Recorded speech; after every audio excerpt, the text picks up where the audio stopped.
Faites l'appel, s'il vous plaît, Madame le greffier. Monsieur le Sénateur Gorse. Présent. Monsieur le Sénateur Farnham. Madame le Sénateur Ferguson. Monsieur le Sénateur Lefondre. Madame le Sénateur Valois. Présente. Madame le Sénateur Moore. Présente. Monsieur le Sénateur Pallet. Monsieur le Sénateur Mezek. Monsieur le Connétable de Saint-Hélier. Madame le Connétable de Saint-Laurent. Présente. Madame le Connétable de Saint-Sauveur. Monsieur le Connétable de Saint-Brelade. Présent. Monsieur le Connétable de Grouville. Présent. Monsieur le Connétable de la Trinité. Présent. Monsieur le Connétable de Saint-Pierre. Présent. Monsieur le Connétable de Sainte-Marie. Présent. Monsieur le Connétable de Sainte-Bonne. Présent. Madame le Connétable de Saint-Martin. Présente. Monsieur le Connétable de Saint-Jean. Présent. Monsieur le Connétable de Saint-Clément. Madame le Député Martin. Présente. Monsieur le Député Southern. Madame le Député de Grouville. Monsieur le Député Lewis. Présent. Monsieur le Député Tadier. Monsieur le Député Higgins. Présent. Monsieur le Député Masson. Madame le Député Pinel. Présente. Monsieur le Député de Saint-Martin. Monsieur le Député de Sainte-Bonne. Présent. Madame le Député Dublay. Monsieur le Député Labbé. Monsieur le Député Wickenden. Présent. Monsieur le Député de Sainte-Marie. Présent. Monsieur le Député Truscott. Présent. Monsieur le Député Young. Présent. Monsieur le Député Ash. Présent. Monsieur le Député Morel. Présent. Monsieur le Député Guida. Présent. Monsieur le Député de Saint-Pierre. Monsieur le Député de la Trinité. Monsieur le Député de Saint-Jean. Présent. Madame le Député Lehegara. Présente. Monsieur le Député Ayer. Madame le Député Pershaw. Présent. Monsieur le Député Ward. Présent. Madame le Député Alves. Présente. Monsieur le Député Pamplin. Présent. Madame le Député Gardner. Monsieur le doyen. Notre soit au nom de Dieu qui a fait les cieux et la terre. Amen. Amen. Seigneur Dieu, Père éternel et tout-puissant, qui a établi le gouvernement et la puissance de la terre, pour le règlement et pour la conduite du peuple, et qui nous a commandé d'avoir toujours pour but la gloire de ton saint nom. Nous te prions qu'il te plaise de donner à cette assemblée le don de conseil et de prudence, d'unir que les affections de tous ceux qui la composent, et de la conduire tellement toi-même par ton Saint-Esprit, que toute leur délibération est accompagnée de ta bénédiction. Réussissons bien à tout soulagement du peuple, qu'il te plut de commettre à leurs soins. Car nous t'en prions au nom et par le mérite de ton Fils bien-aimé Jésus-Christ, notre Seigneur, qui nous a enseigné à t'invoquer en disant: Notre Père, qui es aux cieux, ton nom soit sanctifié, ton règne vienne, ta volonté soit faite en la terre comme au ciel. Donne-nous aujourd'hui notre pain quotidien, et nous pardonne nos offenses, comme nous pardonnons à ceux qui nous ont offensés. Et ne nous envoie pas en tentation, mais délivre-nous du mal. Car à toi est le règne, la puissance et la gloire, au siècle des siècles. Amen.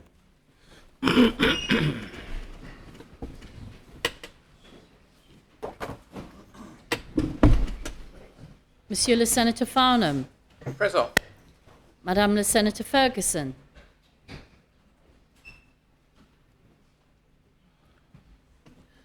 Excusez. Monsieur le Sénateur Lefondre. Défaut. Monsieur le Sénateur Pallet. Présent. Madame le Connétable de Saint-Sauveur. Malade. Vous jurez que Madame le Connétable de Saint-Sauveur est tellement indisposée qu'elle ne peut pas assister aux États sans exposer sa santé. Monsieur le Connétable de Saint-Clément. The Constable of St Clement's has a medical appointment. Excusez. Monsieur le Député Southern, Présent. Madame le Député de Grouville, Default. Monsieur le Député Tadier, Présent. Monsieur le Député Masson,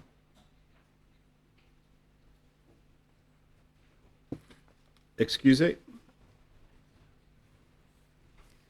Madame le Député Doublé. Malade. Vous jurez que Madame le Député Doublé est tellement indisposée qu'elle ne peut pas assister aux États sans exposer sa santé. Monsieur le Député Labbé, Excusez. Monsieur le Député de la Trinité, The Deputy of Trinity has to attend an urgent meeting in respect to the health of one of my parishioners. Is it state's business in that case? It is state's business, yes. Is it agreed? Yes, very well. State's business. So can I ask, I'm happy to obviously go with the decision, but is there a new category now? I thought state's business had to be off island, but if that's not the case, it's useful to know. Well, I'm not...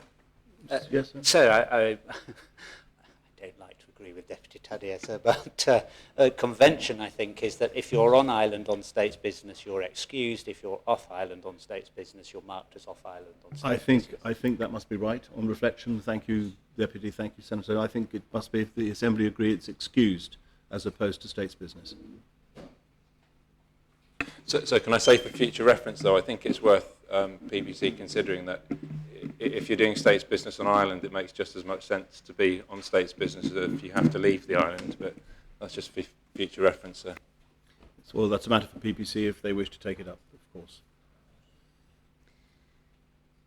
Monsieur le Député Ayer. Présent. Hésitation constituée. Members may have heard of the death on Monday of former Senator Nigel Kerry. He died at home in St Juan, the parish into which he was born in 1954 and to which he was devoted. Indeed, his first election to public office was as a constable's officer in that parish. His was a farming family, and it was this to which he attributed the love of the environment for which he became so well known. He was educated at Leylons School, Victoria College and Salford University, and on returning to the island became an active member of the environmental group Concern, as well as supporting the campaign to prevent the flooding of Queen's Valley. This sparked his interest in standing for the states. He was elected as a senator in 1990, and he combined a working life as an IT manager and later director of the Builders Merchants Normans with active participation in this assembly. He was very quickly elected president of the Telecommunications Committee and was also a member at various times of the Education, Agricultural and Fisheries and Policy and Resources Committee.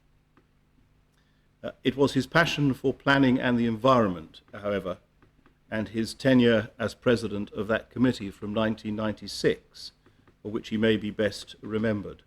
And given this Assembly's debate over the last 2 weeks, it is notable that it was he who introduced the 2002 Island Plan. That plan contained a new approach to development in which zoning was streamlined, the green zone strengthened, and new policies introduced to minimize waste. Environmental impact assessments, countryside character appraisals, and a robust historic buildings policy were other new aspects of the plan. It formed the basis of the next Island Plan in 2011, and its policies are the bedrock of the Bridging Island Plan, which the Assembly agreed last week. This committee also modernized the island's planning law, which had not been updated since 1964, and it started the proper listing of buildings, designated SSIs, and produced a conservation of wildlife law. It moved towards creating the Channel Islands' first wetland of international importance under the Ramsar Convention and wrote a master plan for Les Miels, and prepared the ground for planning meetings to be held in public. I know that those who observed his work feel that it transformed the way planning was viewed by practitioners and by the public.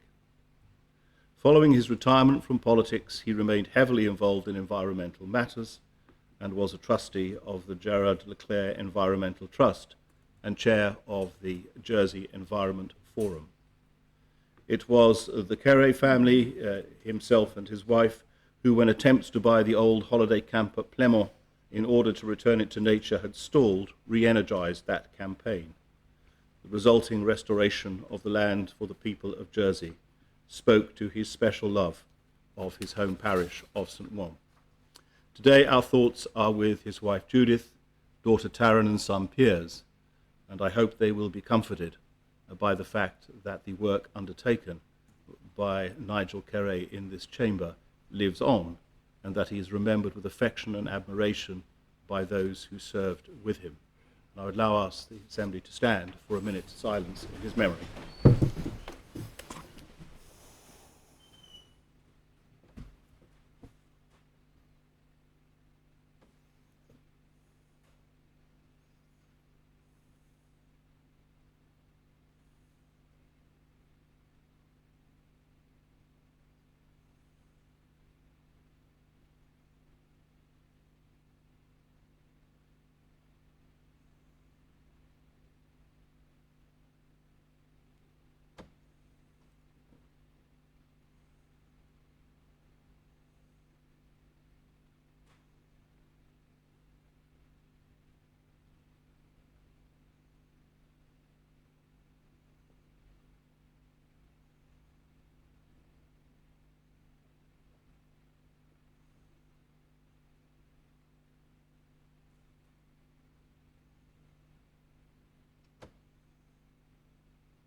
May he rest in peace.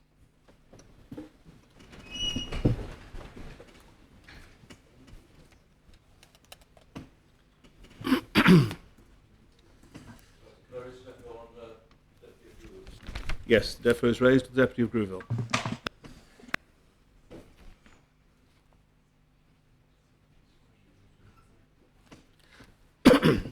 We now resume the debate on P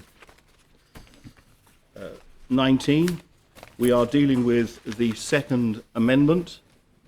That is amendments to Article 6 and Article 7. And the citation was read by the greffier prior to the adjournment. So it is now for Deputy Ward to propose the amendment and for it to be seconded and proceed to debate. Deputy. Thank you, sir. So thank you. First of all, sir, I would like to start off by thanking the Minister and the officers for bringing forward the main proposition in all of its areas, and particularly in this area that proposes that Korea's child rights impact assessments are only required for propositions that are lodged in the States Assembly, sir, because I feel it is a step forward in our consideration of the UNCRC content. And what it does is it makes us as members consider those parts of the UNCRC as we bring forward propositions and changes to the law in this Assembly which will affect children, young people on this island. So we do support that main amendment. So I do thank the officers because of the amount of time that they've spent briefing the panel and the interaction that we've had right from the beginning, and indeed all previous ministers who were involved in this piece of work, because I know it's been a long and winding road, as they say. So the amendment, I'm hoping, is a positive one, and the panel, sir, we hope this brings a positive discussion in this Assembly, and again brings the rights of children and the UNCRC that this Assembly adopted with P63 2017 right at the forefront, sir, of our discussions. So the panel is bringing this amendment to extend the need for CREAs to amendments to amendments and to amendments on main propositions. So I must first of all explain that CREAs come in two stages. And I think it's important that members understand this, sir. The first one is a preliminary assessment. That is a very quick assessment of whether anything extra is needed regards a CREA. For amendments to propositions, it will be reference to the original proposition, sir, and the CREA that goes with it, and to say, well, do I need anything else?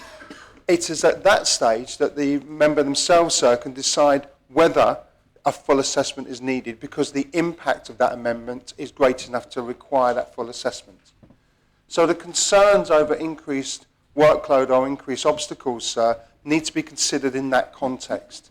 This initial assessment is very quick, and all it does, sir, is it makes us refer to exactly the CREA that has already been produced. There are a number of reasons why the panel brought this forward. I'm just trying to find my notes, sir. Apologies. So the draft law, and I think the Minister I would hope he would agree with this, is the start of a cultural shift to fully consider children's rights from a legislative and policy perspective. The panel's amendment will put the concept of children's rights firmly at the heart of decision-making in the States Assembly by requiring this to be made at all stages of the democratic process. That's what this amendment does. So we all have a lot to learn about CREAs and child rights impact assessments and the best way to enable them to happen and the most positive way for them to happen. And if I can give an example, and I racked my brains for an example, sir, as to where this would fit in. And I looked back to the Bridging Island Plan debate last week, and one of the things I considered was the amendment to how far play space should be from development. So the Minister came up with a number to say it should be this far, and there was an amendment from one of the members to say it should be a little closer. So that initial amendment from the Minister would have had a CREA attached to it that said, these are the parts of the UNCRC, and in that consideration of how that affects children in that case, it strengthens and enriches that proposition. And the Minister could say, we're addressing the issue that children have an entitlement to play space. Wonderful, ticks that box, looks at that point, says, yes, we're considering that, that fits in really well, I'll bring that to the Assembly, this is enriching my proposition. The amendment to the amendment will come along and say, I'm looking at the original amendment, the CREA absolutely covers it, all I'm doing is decreasing the distance, so my preliminary assessment is, I don't need another CREA, I'll get on with my amendment. It is that simple, but the consideration is taking place in the same context. However, sir, if the amendment was to say, actually, you don't need to think about that at all, then it might actually require a more detailed impact of how does that fit in with the UNCRC and children's play space. And I think that would be a consideration we would need to make. So in both of those cases, this is a very positive thing for us to do. I urge members, sir, not to see this as an obstacle to anything, but to see it as a tool for enabling things to happen. And so for many amendments, there won't be a necessity for a CREA.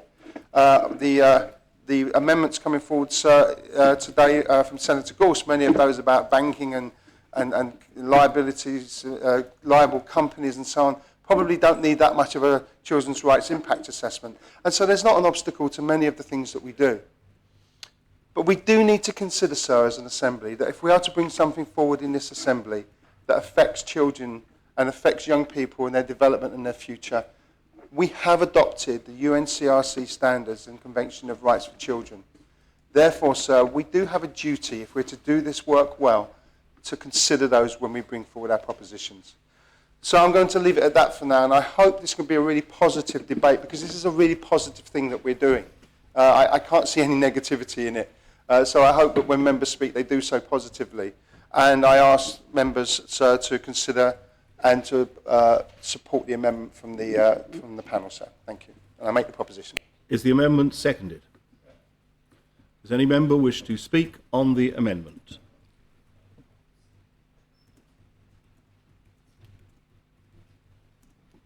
Deputy Wiggins. Thank you, sir. Sir, I'm not accepting this second amendment and I'm asking members to reject it. This amendment will significantly extend the scope of the duty introduced by Article 6 of the draft law. This duty will apply to every member of the Assembly and require the preparation of a career preliminary assessment or screen for every amendment to a non-exempt proposition. To be clear, the scope of this change includes amendments to propositions, amendments to amendments, and any subsequent amendments to amendments. I believe the draft law introduces an appropriate balance and proportionate duty to careers. The effect of this amendment will be significant. Members will need to consider what this will mean for themselves. If adopted, the second amendment will require the preparation of approximately 75 preliminary assessments each year based on 2019's propositions lodged. However, in the case of particularly complex projects, as say the last 2 weeks of the Island Plan, which we have just debated, members would have been required to prepare career preliminary assessments for every one of the 113 amendments lodged. So why am I, as the Children and Education Minister, opposed to this amendment? Firstly, I believe it risks reducing the career process, a process I'm deeply committed to seeing introduced, to a tick box exercise which creates an additional burden of work but results in minimal benefit. Secondly, the amendment will remove the opportunity for members to exercise their discretion by choosing to prepare a career assessment for the amendments they propose. This discretion should involve consideration of the career published alongside the original proposition rather than an additional duty by default. Sir, I think we should walk before we run on this new process and make sure that all members, their support either in the GREF or in the ministerial units are ready, prepared and understand the careers before we go to such levels. Finally, as members will be aware from the first amendment lodged by scrutiny, the draft law includes the mechanism to change the schedule of propositions which are exempt from careers. In time, there may be an appetite to move the exemption amendments, but I do not believe this should be our starting point. Therefore, I ask members to reject the second amendment.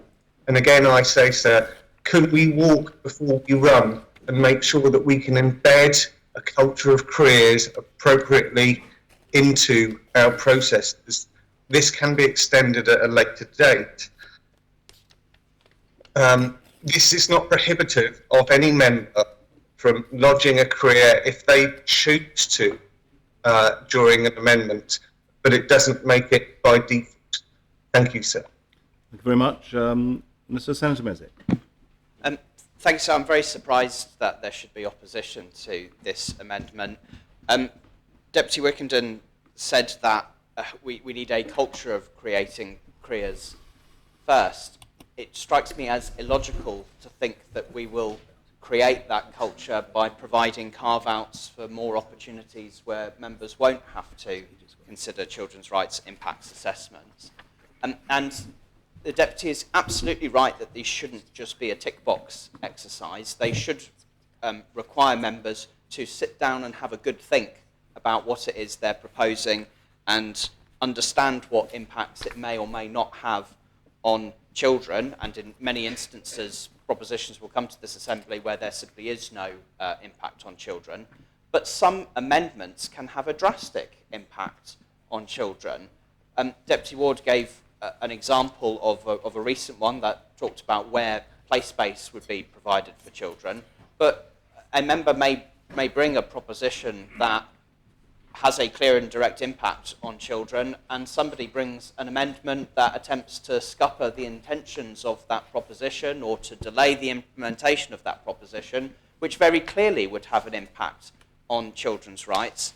And it's right that if the initial proposition is required to account for itself in what impact it would have on children's rights, then so would those who seek to change the nature of that proposition or the specifics of it.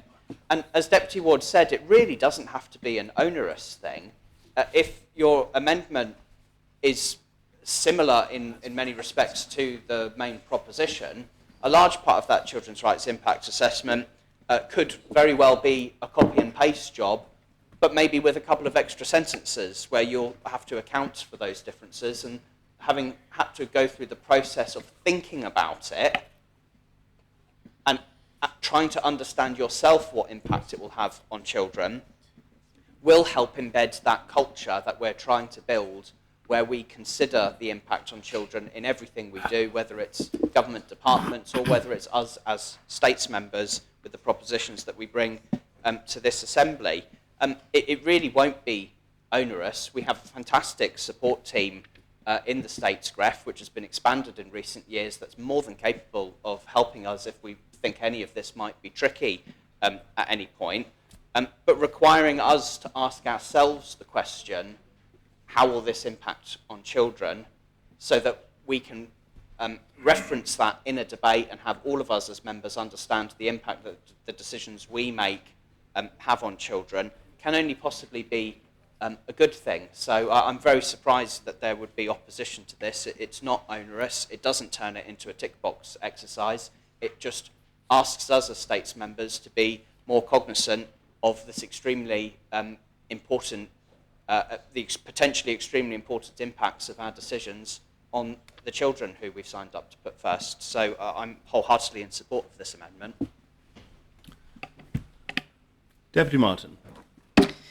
Yes, thank you, sir. And I've been to all of the States Members briefing, and I've had a couple of separate briefings on different issues because of an interest I had before. And this was spoken about, and was it not going far enough? But then was it going too far, because it is a lot of extra work? And then my mind was made up by what Senator Mezek has just said. The proposition will have a full detailed career. Anything that comes after that, if it can have, it's not prohibitive, somebody can still do one. But if it is an amendment that the Senator describes as something that would completely alter what the Minister for Children, I would imagine, or housing, or anything that affects children's lives in Jersey, is so preposterous and so out of the box, it wouldn't get voted through anyway. But why then?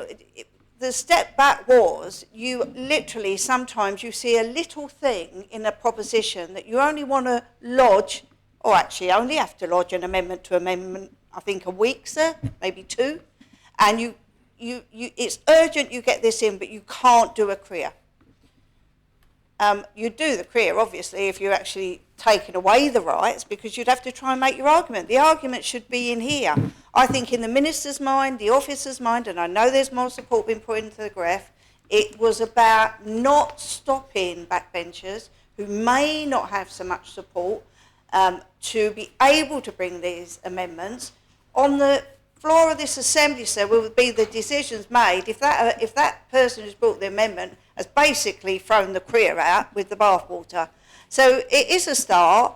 I actually, erring on the side with the Minister, having spoken to all the officers who were trying to be helpful, trying to make sure that there's no rights taken away from a backbencher at all. So it's up to the Assembly. I do think it will just, you heard the Minister say, let's do this for, what, a year or 2?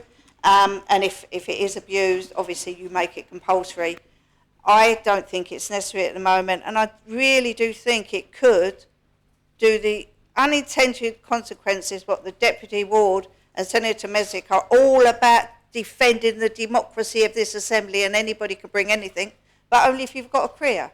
It doesn't make sense to me, sir. On an amendment to an amendment. Thank you. Sir, could we raise the defo on the Chief Minister, please? Yes, the defo is raised on the Chief Minister. Deputy Young. Thank you, sir.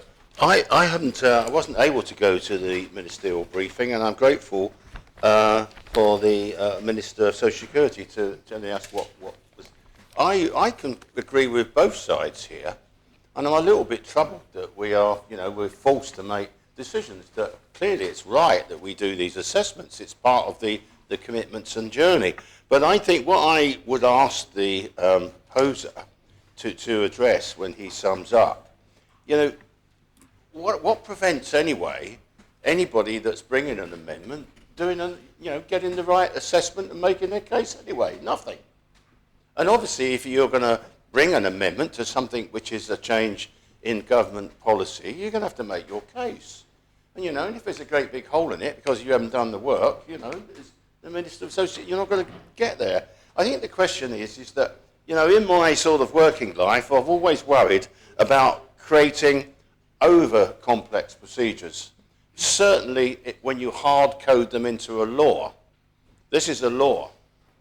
And I think, you know, the kind of approach I would have felt more comfortable with is that where you can do these things by regulation or order, because it allows more flexibility to adapt. Because we all want, you know, so how do you need to hard code this degree of detail into a law which has to go through the Privy Council and all that stuff? And, you know, do you need that? And so that's the question I'd ask the proposer to speak to. So I can understand both points of view. We need these assessments. But there we are. I'll make a decision on how I vote when I hear the arguments in summing up. Thank you very much. Deputy Tadier. Thank you, sir. I think we've started off on the wrong foot here, sir, because the way I look at this amendment, it makes entire sense. It's the equivalent, I think, is the financial and manpower impact assessment that we already have on all propositions and not all amendments. So it makes sense that you can argue against the financial and manpower if you want to, as you can argue against the child rights impact assessment. But we're not talking about that now. We're talking about the amendment to this. And it makes entire sense. So, of course, if you were to bring a proposition which amended something and had financial manpower implications which were different to the original proposition, of course you would say that in your amendment, because you're talking about the money. You're talking about this project of the Minister was going to cost or save £200,000. My amendment requires us to spend £100,000 more, so you need the Assembly to know about that. If it's required of any member who lodges a main proposition to put a child rights impact assessment in it, and then an amendment comes along, either it doesn't affect the child's rights, therefore you just say that, you say refer to the main proposition which says this, and in fact this amendment doesn't change it. But if in fact the amendment does affect child's rights, and let's give an example from yesterday. Imagine somebody puts in a proposition, a member puts an amendment to a proposition saying the police should be allowed to use tasers on 12-year-olds in exceptional circumstances. Now that completely changes the child rights impact assessment, that statement that would have been given on the main proposition. Similarly, if you were to do something opposite in a different proposition. So I think members are arguing at cross purposes. And I would say there is a valid debate to be had on the main proposition about where do you stop. And Deputy Ward won't mind me saying that we've had these discussions in our group when thinking about the wider issues, because of course you wouldn't want to see a whole load of obstacles coming up that mean that when you lodge a proposition or an amendment, you have to consider financial manpower, human rights implications, child rights implications. What next may be the effect on Jersey's international identity. You might have to put a statement about how it affects Jersey tourism and tourists coming to the island and the perception of Jersey, and it may be Jersey's image as a finance centre around the world. I mean, where does it stop? So those are legitimate arguments to be made against the CRIA per se, but it has nothing to do with this amendment. The amendment is just asking for consistency in approach. So I would say to the members like Deputy Young and Deputy Martin is that these arguments are not for this particular amendment. I think to be consistent, this amendment only makes it better and a coherent position to be taken. But of course, if you don't like the Minister's proposals, then we're at liberty to not support that. Thank you very much. Deputy, does any other member wish to speak on the amendment? No other member wishes to. Chief Minister. I think just briefly, sir, I know some people are trying to make light of it, but I was particularly struck by the comments in the from the Minister to the amendment, which basically does say that, for example, this amendment, as I understand matters, would capture would have captured most, if not all, of the amendments in the Island Plan debate that we've just finished over the last 2 weeks. And is that something that members think is a balanced approach to what is a new law? That's what the comments say. And I think, therefore, it's the unintended consequences of what Deputy Ward is seeking to achieve. If the Assembly wants to go that way, then that's what the Assembly want to do. But it's the consequences of opening it up, bearing in mind, as Deputy Young referred to, there's nothing that inhibits a member putting a career in, if they wish to, outside the original proposals in the original proposition.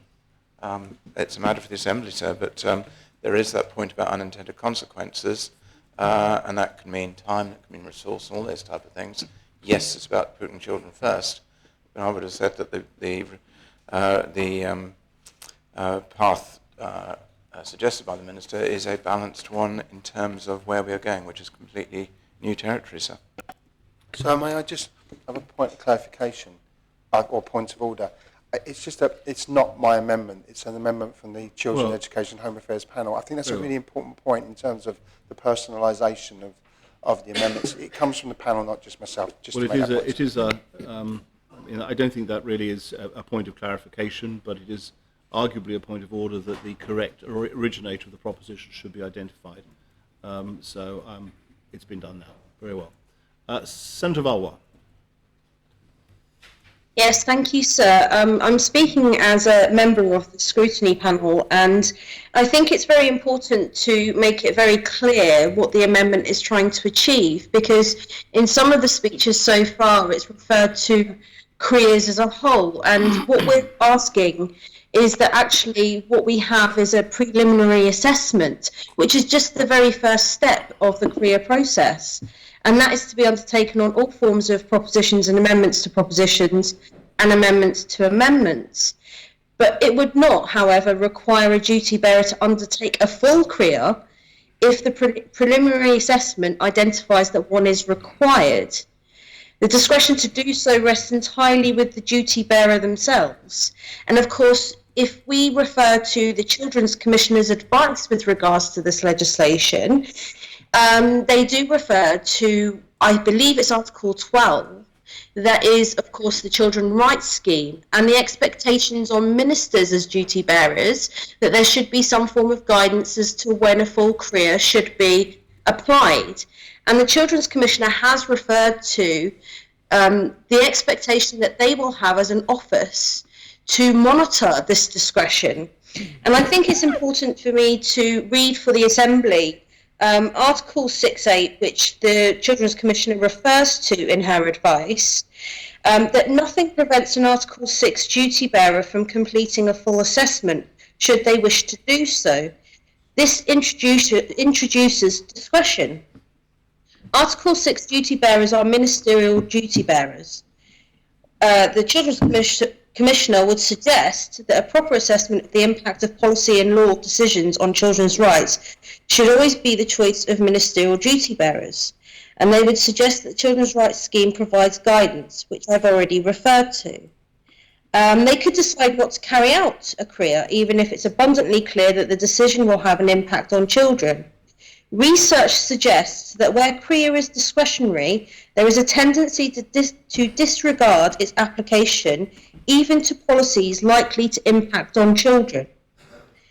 The Children's Commissioner understands that the risk of requiring a career for everything is that the quality and value of the career is diminished and it becomes a mere tick box exercise, which is of course what the Minister referred to. However, they also go on to say that there is a balance to be struck. And so the reason why I read that out is because I believe what we're trying to achieve as a scrutiny panel here is actually having that balance and asking for a preliminary assessment.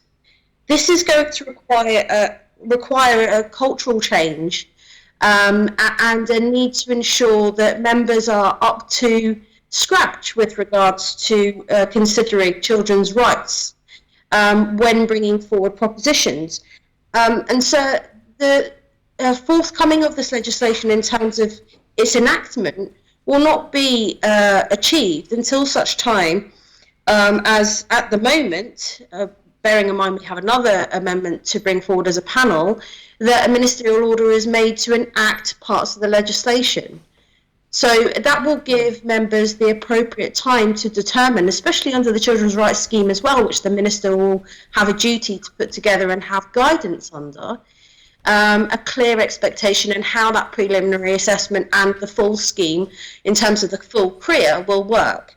So, sir, that's why I just wanted to make it very clear that it's not a full CREA, it's a preliminary assessment. And I would ask members to just consider having that discretion as to whether what we're trying to do here is actually to have a balance and to try and encourage that cultural change just by having that preliminary assessment. Thank you, sir. Thank you very much, Senator. Senator Moore. Thank you, sir, and I entirely endorse the comments of Senator Valois, so I will be extremely brief, but taking very seriously our commitment to putting children first. At the beginning of this term, the Scrutiny Liaison Committee set out to include the impact upon children in every single one of our scoping documents, and I believe that the Children and Education Home Affairs Scrutiny Panel are doing exactly that in bringing this amendment and impressing upon the Assembly the importance of taking children's rights into account at every step upon the legislative process, whether that be in an amendment or an amendment to amendment, and I will certainly be supporting them. All right, Senator. Does any other member wish to speak on the amendment? Senator Gorst. Thank you, sir. And I'm pleased to follow Senator Valois, but I think I'm more in the position of Deputy Young. This is a difficult area to get right. Providing a CREA is not as straightforward as it might on the surface appear, and government is resourcing itself to be able to do justice to the policy intent of providing CREAs. On the other hand, sir, there is an argument that says that the legislation before us has been, it's not a parliamentary term, but in effect watered down to the lowest possible common denominator in order for us to start somewhere. And that's always a valid position to take when you're changing something as dramatically as we are changing and taking children's rights seriously in the processes of this Assembly and of government. So there's no shame in that per se. And I think this is the difficulty that members face today. Is it at the right level, or should there be obligations on members who are bringing forward amendments or amendments to amendments to also consider the impact on children's rights and start to do a preliminary assessment? And the reason it's a difficult question to answer is because it's got to be somebody appropriate to do a preliminary assessment, and then, if necessary, to do a CREA. We've got a little bit used, it's fair to say, when it comes to financial and manpower implications on propositions, of being much more lax than we were 15 years ago. 15 years ago, when I first started in this auspicious place, propositions were rejected because there weren't detailed financial and manpower implications and they weren't sufficient. And you jolly well knew that you had to properly sharpen your pencil and provide the detail in conjunction with Treasury. Otherwise, sir, your office would say no. But of late, it's fair to say, I'm not. We all do it for political ends. we've got into the habit of saying, well, we don't really think there are manpower or financial implications with this particular amendment, because later down the line somebody will have to do something else, and that will give effect to the financial and manpower implications.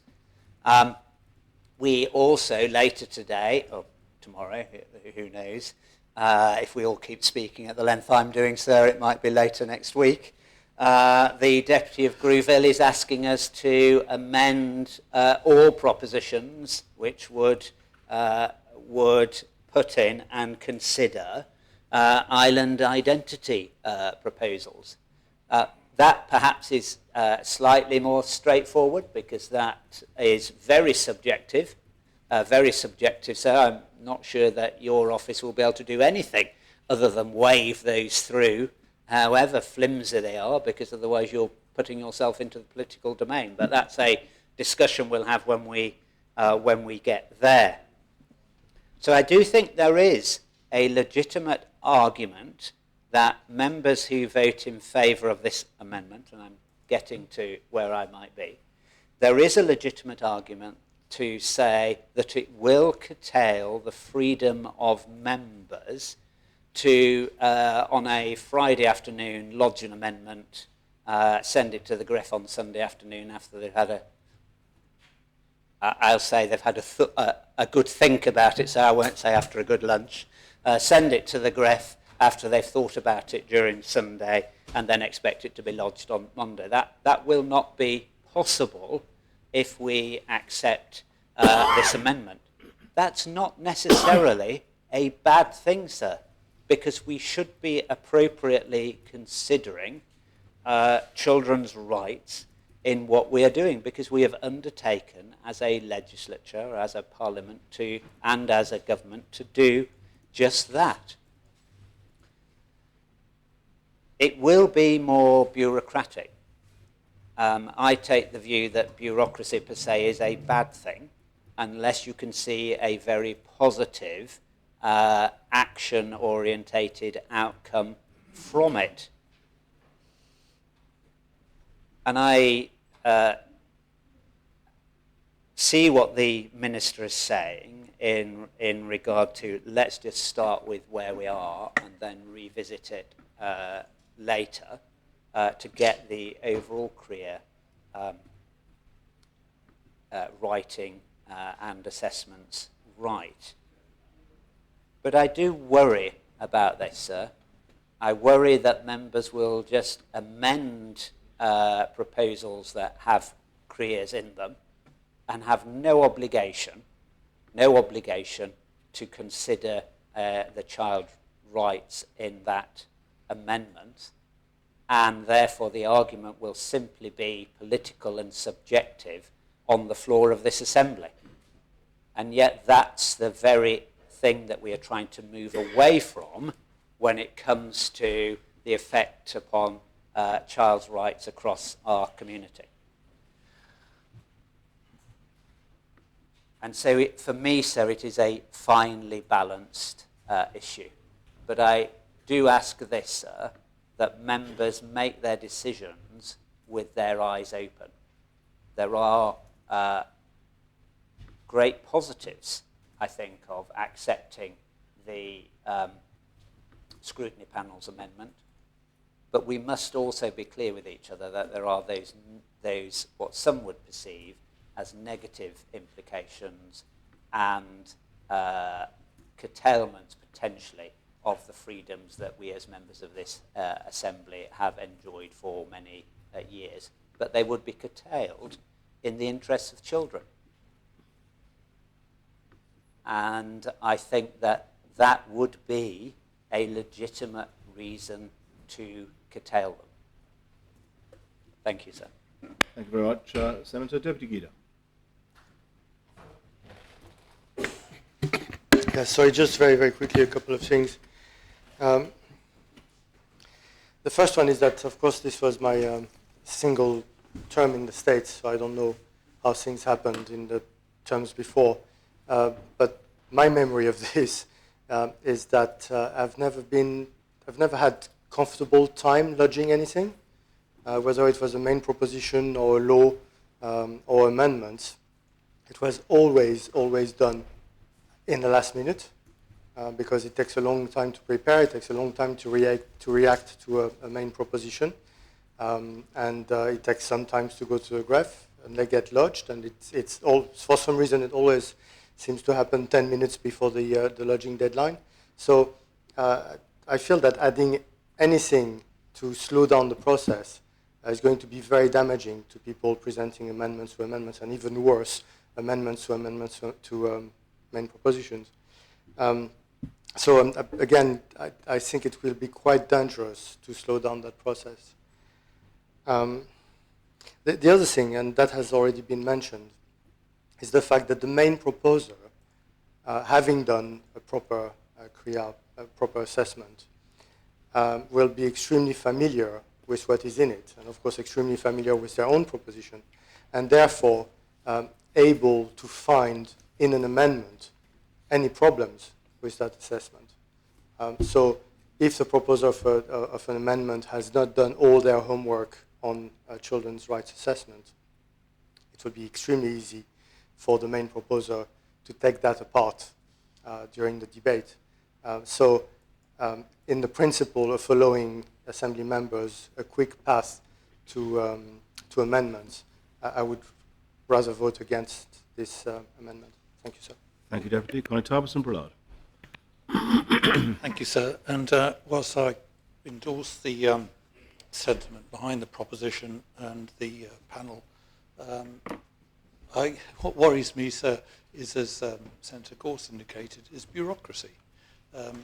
Over many years, sir, there was an inclination of the government to reduce red tape. So this is increasing red tape, and surely it does no one any good.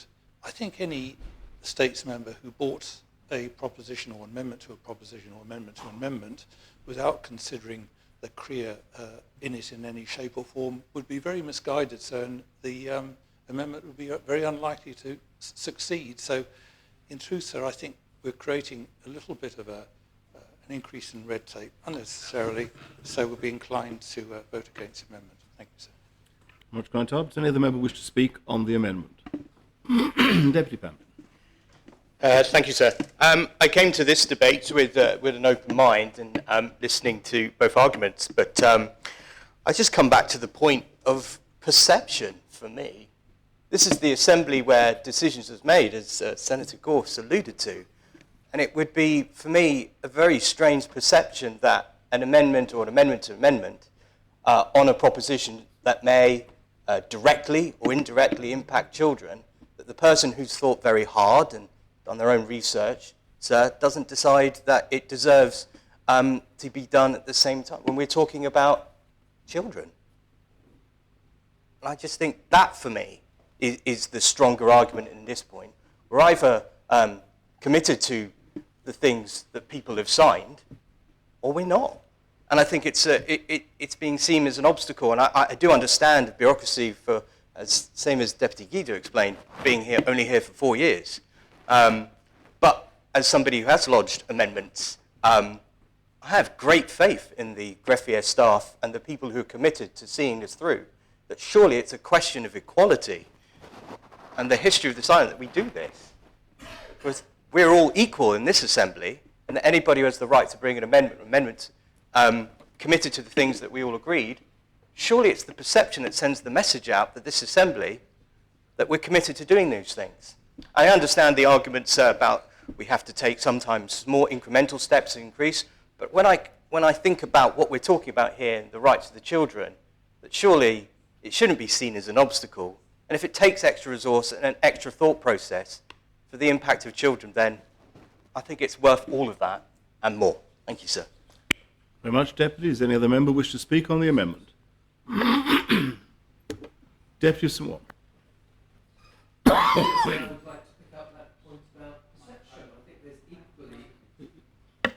I'd like to pick up that point about perception that Deputy Pamplin has made. I think there's equally another perception that could arise, which is the fact that we mire ourselves in red tape. I would have thought, remembering an amendment is not a new proposition. It's not introducing a new concept. It's part of the same debate. So I would have thought the proposer's CREA would have covered all aspects, should, and I'm sure those drafting it and assisting with it would ensure it covers all aspects of the subject insofar as concerns children's rights. The proposed amendment may not impact on children's rights to that extent, or to mandate a further CREA. Why? Why would that be necessary? Why would all that work be necessary? So I think the perception that we are just miring ourselves in red tape because we are terrified, perhaps, of not showing that we always consider and are putting children first. But we can put children first without having a plethora of CREAs during a debate, because the primary CREA in the proposition should encompass all aspects. And as has been said, sir, if the person amending thinks that a further CREA should be added, then it's within his or her ability to do that. But to make it a mandatory rule in a piece of legislation that we're putting before the Privy Council to endorse, which we can't change at all without so much fuss afterwards, well, that's just a perception I think we should not go down. Thank you, sir. Thank you very much. Does any other member wish to speak? Connie Tarbison, John. Thank you, sir.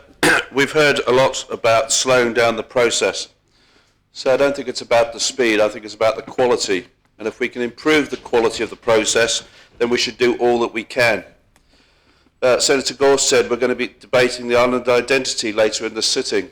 Well, that's about our brand.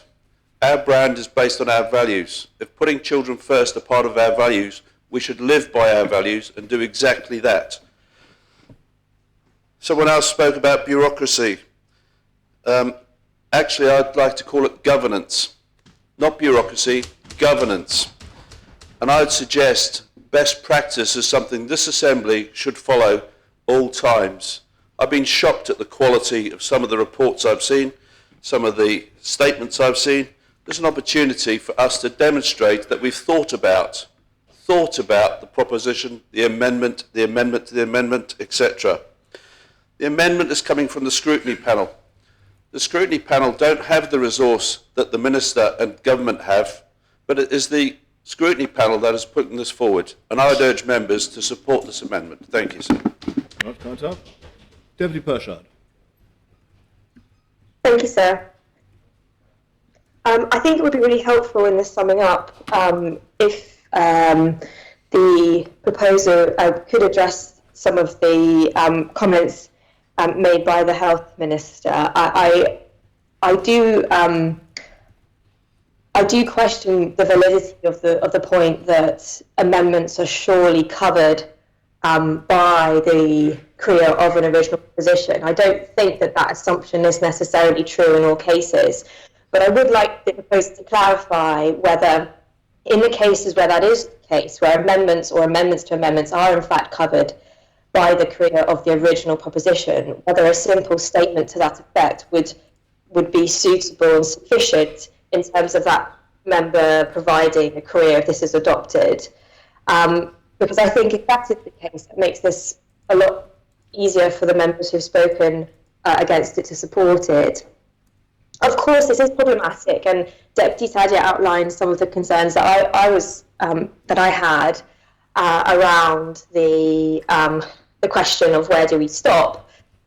Are we going to start introducing a requirement for members to carry out environmental impact assessment, which is obviously what I was thinking of with my current hat on as Assistant Minister of Environment. But I think whilst these problems are real, I don't actually think that this debate is relevant to the discussion of those problems.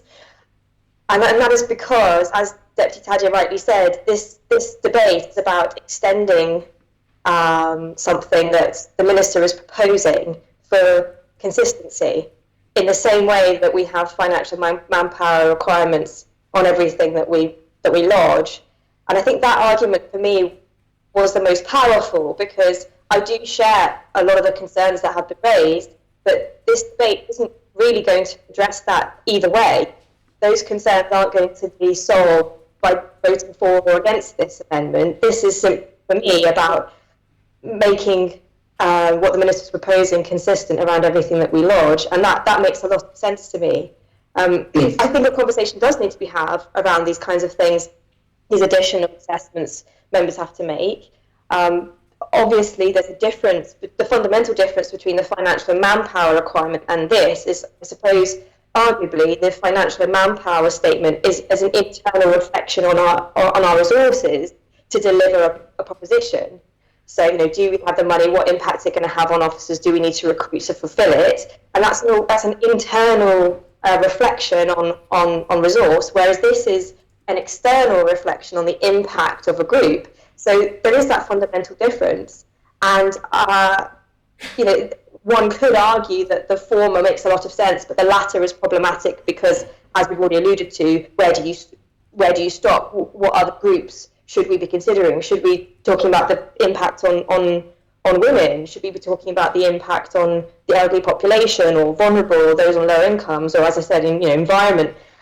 That question, I think, really does need to be addressed at some point by the Assembly, and in terms of process and procedure, that is a really legitimate question and concern, and maybe in the future we will decide that there is a different way. But the two things I would say about that are, firstly, if members aren't thinking about the impacts of their propositions in that level of depth to start with, I think there's a problem. I think that every time we lodge something, we should have considered the impact on society and its groups, and pay particular attention to the vulnerable members of society. Whether or not we have to evidence it is another question, and whether or not that evidence needs to come in this format is a third question. But I think the most convincing argument I've heard in this debate is from Deputy Tadler, which is this isn't actually about those questions. This debate is about extending something that's already been proposed for consistency across how we lodge things. So for me, whilst there are issues and problems and questions, this isn't actually that debate, and just on a kind of unemotive level, and kind of really practical level and logical level, I just think it doesn't make sense not to support this. Thank you, sir. Thank you, Deputy. Does any other member wish to speak on the amendment? Conor St Lawrence. Thank you, sir. I just want to speak briefly because when I saw the amendment, it seemed pretty straightforward to me, and I thought I would be able to accept it. And I was surprised when the Minister actually spoke against it. And we've heard a variety of views.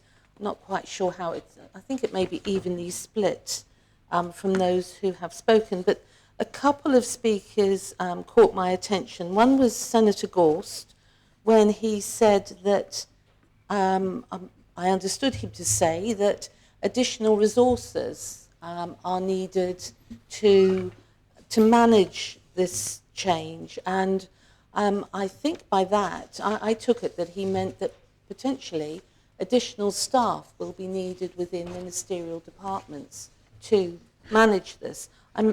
He wasn't really clear, sir, but that struck me. So it does seem that it is going to be certainly a task that requires some thought. And Deputy Martin caught my attention as well when she mentioned the potential difficulties that backbenchers may face. And of course, Deputy Ward has brought this as chairman of the panel, as he's reminded us on a couple of occasions. But he brings many propositions and indeed amendments in his own right. So I would like him to offer us his thoughts on how the impact will be, or what the impact could or would be on backbenchers. And the other member that really caught my attention was the Constable of St John, when he said this is about good governance. And that is what we should be aspiring to in everything that we do, whether it be within this assembly or in our responsibilities that we have outside of this assembly. So I'm torn at the moment as to which way I'm going to vote on this amendment. I would say to Deputy Ward that it really does depend on how he sums this up for me, sir. Thank you. Thank you very much, Conrad. Does any other member wish to speak on the amendment? No other member wishes to speak. I close the debate and call upon Deputy Ward to respond. Thank you, sir. It's a nice place to finish. It depends how I sum up. There's no pressure then. Thank you to the Constable St. Lawrence. I think I'll start with that, actually. Yes, this was brought from the panel, and I have brought a number of things as backbencher. Actually, I produced careers with everything I've produced because I actually think they enriched the work that I did. And it links on to good governance, which was mentioned by the Constable of St. John. I did that because I think it's the right thing to do because we have incorporated the UNCRC. And so therefore it's within my role to account for that where it's necessary. I did that by getting help from the GREF and the extra staff in the GREF that have done that anyway and will help with these assessments. You could also use the Children's Commissioner and her office who are quite happy to consult with you. And in doing so, yes, it might take me a little bit of extra time, but it enriched what I did. And I think I came to this assembly with a greater argument, and to some extent, sir, it made me persist in what I believed in, and come back again and again, because I thought it was the right thing to do for children, because I've been looking at that. So I hope that reassures. And that brings me on to a really key part of this. A number of speakers, and I won't go through all the names, sir, because I want to try and make this as quick as possible, talked about this being bureaucratic and red tape. So this is about a cultural change. And I think those expressions from members in this assembly, very experienced members of this assembly as well, that this is about bureaucracy and red tape, demonstrates the desperate need for this to happen in order that we understand this cultural change. This is not about red tape and bureaucracy. This is about us adopting the UNCRC Charter on Rights for Children seriously in this assembly and considering it in everything that we do. The process itself is only as onerous as we make it, and we don't have to make it onerous, sir. The point, I think it was Deputy Pershard said about the main career, so the deputy, I did it, the deputy, sir, was absolutely spot on with a question that was asked there, and that question about can you refer to the main career, the answer is simply yes. If you are bringing an amendment which does not affect the main career on the proposition, so I would suggest that the career that I would produce is please refer to the main career in the proposition. Full stop. End of conversation. So, but what that has meant, sir, is that I have actually read the main proposition and considered what's in it when bringing my amendment, thus enriching what I am doing, sir, and it brings good governance. So, and that is a really important thing to do. So I don't think the careers have to be particularly difficult. However, sir, if I'm bringing an amendment which is particularly affecting that main amendment and the impact on children, if I'm genuinely to be committed to putting children first and adopting the UNCRC, I have to produce a proper assessment of that. And let me ask this one question of members of this assembly, and this is a point that came to me. If we adopt an amendment, it becomes the proposition. And actually, the unintended consequences of not producing careers or referring to a career as a preliminary assessment in the amendment will mean we could adopt a proposition amended that has not, therefore, had an appropriate career attached to it. There is a logic to this which we need to follow through. And I think that's very important, sir. And that's a very important point to be made. And so the key thing is that this is, and I urge all members who have talked about red tape to consider this, we are looking at a preliminary career, i.e., I look at a proposition, sir, and I think, actually, I'd like to amend a couple of words in that because I think it will be more successful if it is the case. I look at the career, I look at my preliminary career and think, do I have to change anything in that? Actually, no, I don't. I can refer to this now with my preliminary career and say, my career is saying, sir, I do not need a full career of my amendment. That's it. That's the end of it. But again, and this is a really key point, if my amendment is changing it so significantly that the impact on children is completely different, and we are genuinely, as an assembly, so to consider the impact on children, then I'm afraid, yes, I do have to produce a career, and that is a piece of work I have to produce. So I don't see it as an extra piece of work. I see it as a different piece of work. And I think that's what the panel is trying to bring forward. A cultural change is about looking at things differently. And the difference we're making is we have adopted the UNCRC Human Rights Convention for Children, and we have said we will put children first, sir. And so, sir, I think it is very important that we make that key point. So the Minister, and I thank you to the Minister because he has brought this, it's come along, and we do support the idea of careers, and I did say let's be positive in this. To the Chief Minister, sir, I believe that the Bridging Ireland Plan did have a general career to it, a large career that was accompanying it. And I believe the government plan would have that. And yet again, sir, and I would say to the Chief Minister, that enables, that important piece of work done by government in those plans, enables members to very quickly say, can we refer to that career in our amendments and just bring a simple career to it. I see the Chief Minister shaking his head, but I don't understand why. There should be careers attached to those things if we are going to produce them. And in the main proposition, which I hope is accepted, I do hope you accept this amendment, but then that will happen. So this is not about just added bureaucracy or red tape. I am someone who really doesn't want red tape in what we're doing. I am someone who has talked about resources for backbenchers and will continue to bring, as long as I'm in this assembly, propositions as backbencher.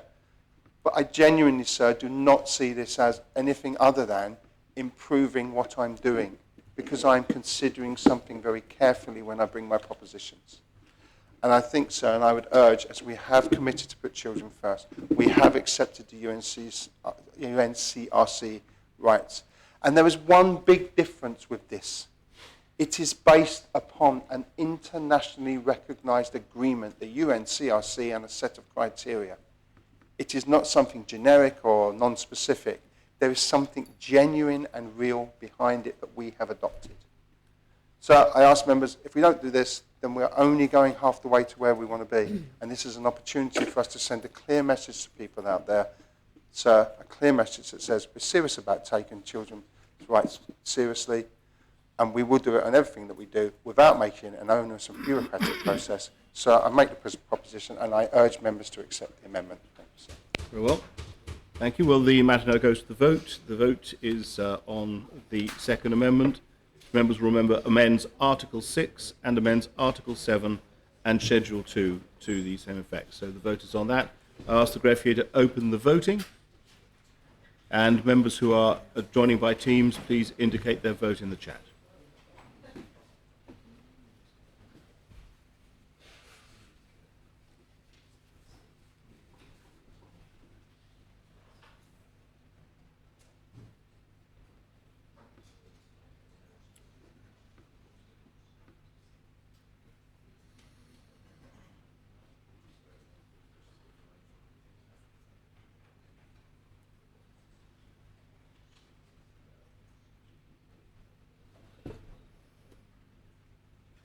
Members have had the opportunity of casting their votes. I ask the referee to close the voting.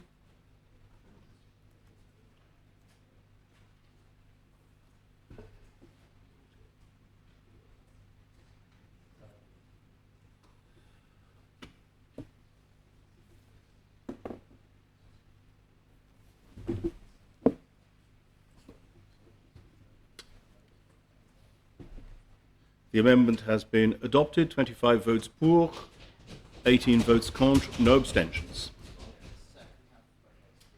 Yes, both ways, please. Those voting pour in the chamber, Senator Gorst, Moore and Pallett and Mezek, the Conotabs of St Helier, St Lawrence, Trinity, St Mary's, St Martin, St John, Deputies Southern, Grouville, Tadier, St Martin, St Mary, Truscott, St Peter, Lahegara, Ward, Owls, Pamplin and Gardner. And in the chat, voting for Senator Valois, Deputy Pershaw, Deputy Higgins. Those voting contre in the chamber, Senators Farnham and Lafondre, the Conotabs of St Brallard, Grouville, St Peter, Deputies Martin, Lewis, Pinnell, St Juan, Young, Ash, Morel, Guida and Ayer. And in the chat, Deputy Wickenden, the Constable of St Juan, Deputy of St John, Deputy Masson. Very well. Minister, do you now move Articles 7 to 15, the next amendment being relating to Article 16, so 7 to 15, Article 7 of course being moved as amended? Yes, please, sir, if I can. Yes. Do you wish to speak to them at this point or simply to take questions? I'd like to speak to them. I just think it's worth reading out their effects, sir. Then, please do. So Article 7 provides further clarification about the duty to prepare CREAs and establishes a two-stage of the CREA process. Article 7 also sets out the CREA requirements for duty bearers who are seeking the urgent debate of a proposition. Following the adoption of the second amendment that we just debated, duty bearers who are formulating an amendment to a non-exempt proposition will be required to prepare and publish a CREA preliminary assessment, but may choose to complete a full assessment where the decision is likely to have impacts on children. So Article 8 extends the due regard duty of ministerial duty bearers. This requires them to have due regard when discharging any of their functions and when formulating all types of policy. Unlike Article 6, preparation of a CREA is not a statutory requirement under Article 8. So Article 9 requires the public authority duty bearers named in Schedule 1 to have due regard when making decisions about the discharge of their functions or the provision of regulated activities or services. So Article 10 describes the general obligations of duty bearers. These are to promote knowledge and understanding of the Convention, to ensure complaints are handled in a child-friendly manner, to have due regard to the views of children affected by the decisions they make, and with the exception of elected members, duty bearers to report regularly on how they have fulfilled their due regard duty. Article 11 establishes the Minister for Children and Education's general obligations under the draft law. These are to oversee the implementation of the draft law and the operation and revision of the Children's Rights Scheme, and to promote the state's fulfilment of its obligation as a state party to the UNCRC. Article 12 requires the Minister for Children and Education to develop a children's rights scheme as the statutory guidance documents to support duty bearers to fulfil the due regard duty. The scheme will include arrangements for the provision of training and support, presentation and annual reports, completing and publishing CREAs, evidencing the due regard duty when a CREA is not undertaken, and any other matters the Minister considers appropriate. Article 13 establishes the requirement for the Minister for Children and Education to revise the Children's Rights Scheme. This must take place in the year following each periodic report cycle for the UNCRC and requires the Minister to consult named stakeholders on any proposed major revisions to the scheme. Article 14 establishes that powers under the draft law to amend a provision include the power to make any consequential amendment that considered necessary. And finally, sir, Article 15 of the draft law will amend the Commissioner for Children and Young People Jersey Law 2018 to update references to the Public Accounts Committee and its chair and the Scrutiny Liaison Committee and its president. With that, sir, I propose the articles. Are the Articles 7 to 15 seconded? Yes, sir. Does any member wish to speak on Articles 7 to 15? No member wishes to speak on any of those articles? Then I close the debate and I open the voting and ask members to vote either in the assembly in the normal way or on the chat as appropriate.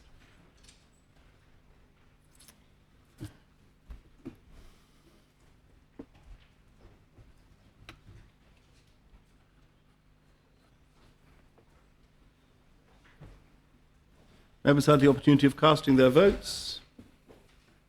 Then I ask the Gref to close the voting.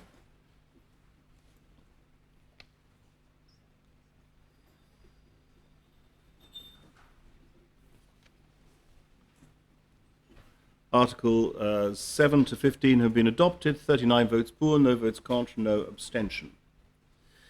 Now there is an amendment which is proposed to the final article, 16. So firstly, do you propose Article 6? You aren't accepting the amendment, are you, Minister? No, I'm not, sir. Very well. Then would you like to propose Article 16? Sir, I'm just trying. I'll just propose Article 16 and move to the amendment, and then I'll follow on if it's amended from there, sir. Indeed. Is Article 16 seconded? Yes, sir. Now, there's an amendment to Article 16, and I ask the greffier to read the amendment. Article 16, in paragraph 3, for the Minister by order, substitute the States by Act. So, Senator Valois will be acting as rapporteur for this one. Thank you, sir. Certainly. Senator Valois.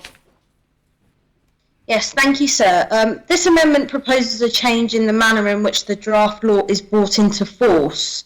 Currently, as worded, it states that the remainder of the legislation, other than Article 15, which is due to come in 7 days, would be brought through via ministerial order. So the panel is concerned about the use of orders to bring legislation into force. Although the Minister has given assurances that all parties will be communicated with prior to the law coming into force to ensure readiness of all duty bearers, we believe there's a risk that this approach may not be adopted by a future Minister. So it's important to note that the implementation of this draft law will straddle 2 states' assemblies. Given the possibility that the makeup of the Assembly may be considerably different after the election, including potential new members of the Assembly without prior knowledge of this legislative development, it is vitally important that all members within the new Assembly are provided with adequate information as to their duties in relation to this legislation.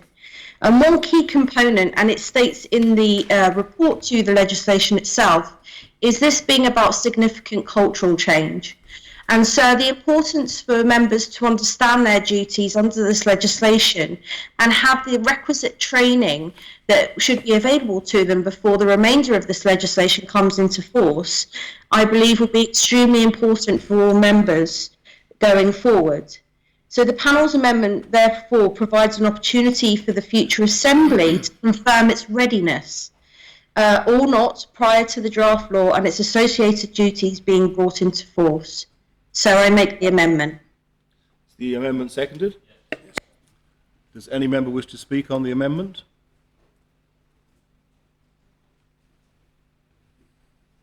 Deputy Wickenden. Thank you, sir. So I do not accept this amendment, which proposes that the majority of the draft law should be commenced by an act of the states rather than a ministerial order. For clarity, just 2 articles of the draft law, Articles 15 and 16, will come into force 7 days after its registration. These deal with the arrangements for commencement and makes certain amendments to the Commissioner for Children and Young People Jersey Law 2019. So following the election, the next Minister for Children and Education will need to determine the readiness of all groups of duty bearers identified in the draft law. The Minister will also need to ensure that appropriate training and resources are available to support these duty bearers to prepare for the law to come into force. Commencement of the law by order will not take up valuable assembly time in a new assembly, but will instead require the new minister to determine when it will be most appropriate to enact the remainder of the law. This will, of course, be based on an assessment of readiness in consultation with duty bearers. I believe that if we approach the duties introduced by the draft law as a shared endeavour, this will ensure its successful implementation. But we must make sure that we are not setting up for the duty bearers and everyone to fail before we have begun. I am confident that the Minister can identify an optimal date which balances the need to prepare for our shared ambition to see this legislation enacted.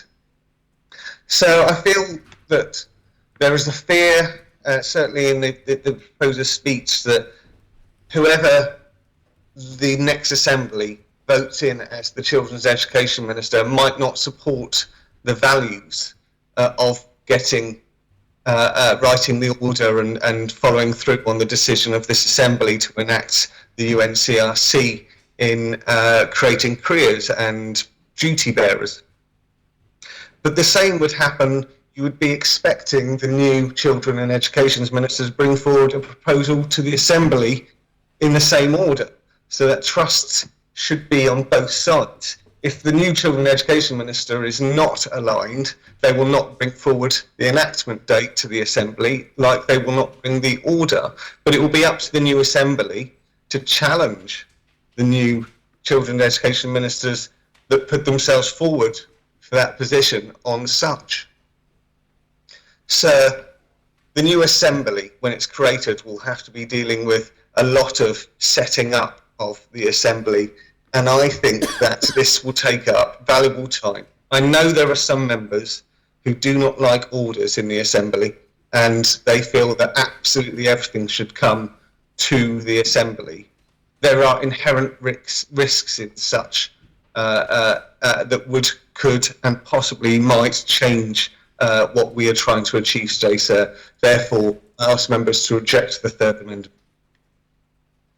Thank you very much. Does any other member wish to speak on this amendment?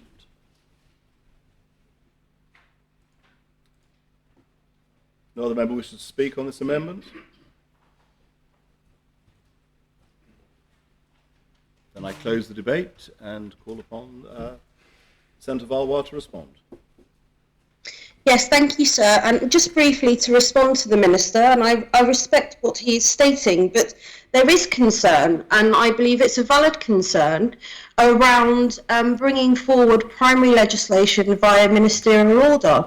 And I just want to remind members what that means, is that if the Assembly are not happy with regards to the legislation coming in at a certain date, the only way and the only recourse they have with regards to that is bringing forward an annulment with regards to that specific area of the legislation. And I would argue that the UNCRC is not just the responsibility of one minister, it's the responsibility of all of us, all elected representatives, to ensure that we are ready to take on this duty, and we should all be partaking in that and ensuring that we understand our responsibilities. And I believe because where we are and straddling our election, I think it is more appropriate for a whole States Assembly, the full 49 elected States members who will come in after the June election, to determine their readiness as to the duty that is placed upon them to bring forward children's rights impact assessment. And so this is what this amendment is asking. It's asking for a Appointed Day Act. And I would argue, sir, it would not take up that much of valuable time, but it would give the opportunity for members to show their readiness and understanding of what's being placed upon them. So I make the amendment and I ask for the appel. That is called for. ask the greffier to open the voting and members to vote.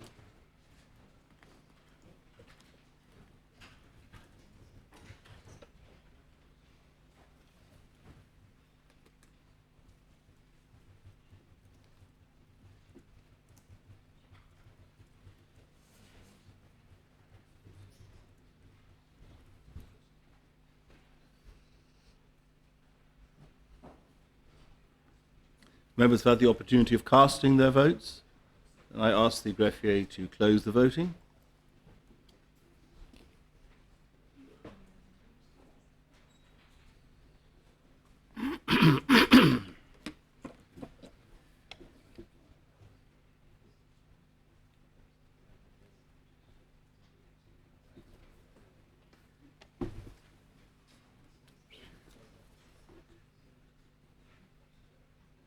The amendment has been adopted, 25 votes pour, 18 votes contre, no abstentions. May we have the pause and the cons? Pause and cons called for. Those voting for, Senators Moore, Pallett and Mezek. The Connotabs of St Lawrence, St Bralard, Trinity, St Mary and St Martin. Deputies Southern, Grouville, Tadier, St Martin, St Mary, Truscott, Young, Morale, Lehegra, Ayer, Ward, Alves, Pamplin and Gardner. And in the chat, Senator Ferguson, Deputy Higgins and Senator Valois. Those voting contre in the chamber, Senators Gorst, Farnham and Lafondre. The Connotabs of Grouville and St Peter and St John. Deputy Martin, Lewis, Pinnell, St Juan, Ash, Gida and Trinity. And in the chat, those voting contre, the Deputy of St John, Deputy Pershard, Wickenden, Masson and the Connotab of St Juan. Very well, we now return to Article 16 as amended. Does any member wish to speak on Article 16?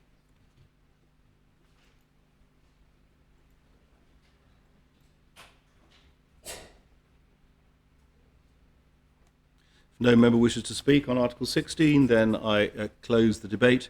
I'll take this on a standing vote. It seems very clear. All those in favour kindly show. Those against? It's clearly adopted on a standing vote. Very well. Do you propose the law in third reading, Minister? So, do you want me to read out about the schedules? Do I need to propose them? A moment. Yes, actually, I beg your pardon, that's correct. I'd assumed they'd been covered by all of the amendments, but I don't think they have. So, yes, do you propose the schedules, Mr. Yes, please, sir. Let me just speak briefly to them. Yes, indeed. Thank you, sir. So, Schedule 1 lists the public authorities which have a duty under Articles 9 and 10 of the draft law. And Schedules 2 lists the exempt decisions under Article 6 duty to prepare a CREA when formulating a proposition. It's as simple as that, sir, and I propose the schedules. Yes. Because the amendment to Schedule... I'm trying to remind myself. Article 2, Amendment 2. The amendment to Schedule 2 was dealt with by your acceptance of the Second Amendment, I believe, by the passing of the Second Amendment. Yes, sir. Yes, very well. Are the schedules seconded?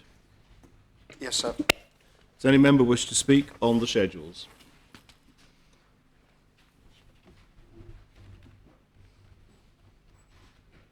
No member wishes to speak on the schedules, then I close the debate. And again, We have the appel for this, please, sir. The appel is called for. I ask the greffier to open the voting and members to vote in the normal way.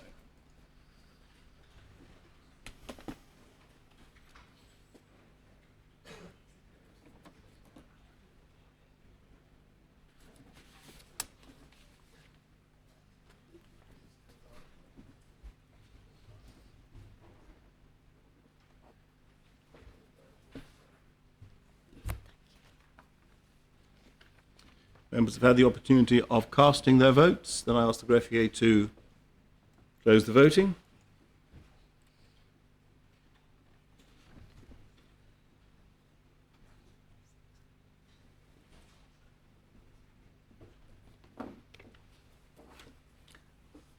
These schedules have been adopted. 40 votes for, no votes contra, no abstentions. Do you move the law in third reading? Yes, please, sir. Is it seconded for third reading? Yes, sir. Does any member wish to speak in third reading? So, Deputy Ward. So just very briefly, just say thank you again to the officers who have done the work on this and the Minister and Ministers who have brought this forward. I think it's a very positive step forward for this Assembly, sir, and I recommend we adopt. Thank you, sir. Very well. Does any other member wish to speak in third reading? Senator Mezek. Thank you, sir. I'm very pleased to be supporting this in third reading, especially as the law has been slightly enhanced by the amendments which were accepted from the scrutiny panel, and I'm hoping, of course, that its adoption in third reading is a formality, but this will mark a very important moment for Jersey in our journey towards putting children first and trying to move on from the independent Jersey Care Inquiry and all of the recommendations that they made to us. I wanted to take the opportunity, assuming that this will be adopted now, to remind members that this particular law to impose a due regard model on public authorities, the government and states members was actually just one of the options which was considered at the start of this, and that this may not be the end of our journey, but in fact I'm hoping simply the beginning on it. We don't have to simply settle for what is essentially an indirect incorporation of the United Nations Convention on the Rights of the Child in Jersey law. There are other options, including full incorporation of that convention into Jersey law, much like the European Convention on Human Rights is, which would provide, in my view, even greater protections for children's rights and would provide a very clear route of challenge for when Jersey law is at odds with children's rights and enable those who fall victim to those breaches to have some form of redress through the court system. And I'm hoping that upon the adoption of this and it being embedded into our culture, that we'll be ready for that next step, which is the full incorporation of it into Jersey law. And I hope that day comes sooner rather than later. Right, Senator, does any other member wish to speak in third reading? Deputy Tadier. Thank you, sir. As Senator Mezek has already alluded to, this piece of legislation here brings us effectively full circle as to where we really started in the Assembly at the beginning of this term with the debate on the independent child care inquiry. And I think this can be seen in many ways as a direct consequence of that. Certainly, the former would have catalysed the latter. So I do add my thanks to all those who have been working, whether in the Assembly or elsewhere, for this, and also to acknowledge now we are in hopefully certainly a different but a better place than we were 4 years ago. We have a Children's Commissioner, and I think it doesn't mean that everything in the garden is rosy or that all the problems have been solved. But what it does mean now is that we have a proper framework in place, and here we have the black and white, the theory of the law, sir, but it's really important that the practice on the ground is put in place by all of us, and we've each got a job to do, whether in the Assembly or in wider society, sir.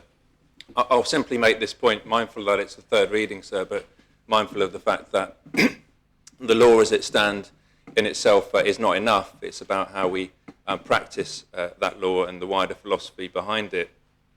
There will be some interesting moments in the future with different strategies about to be launched, and it will bring into focus how in the past perhaps we haven't treated all children equally, and I'm particularly mindful of the children and families of immigrant extraction in the island who don't have full rights in this island, and that is going to be something that needs to be looked at again and again, which is not an easy square to circle, because we know that the island wants to have some kind of population control, sir, but at the same time it can't be at the expense of vulnerable children and their families, sir. And I do say at this point, when it comes to I don't want to stray too far, sir, because I'm mindful. You've referred to the fact that this is third reading twice, Deputy, and I think you must be alive to the idea that a debate in third reading should be entirely restricted to whether or not the Assembly should adopt the law in third reading. Rather a lot of leeway, but in view of the amount of work we've got to do, I wonder if you could Thank you, sir. Bring that to a close if you have nothing I will. on that. I'll make these my final remarks, sir. And I'm mindful that I should be sitting down when you talk to me and standing up when quite right. I talk to you, because I think we've also become slightly lax in that regard recently, sir. The point I would make in deciding as to whether to adopt this in the third reading, we have to just decide whether we are simply ticking a box and saying, OK, the law's in place now, my duty as a States member has come to an end.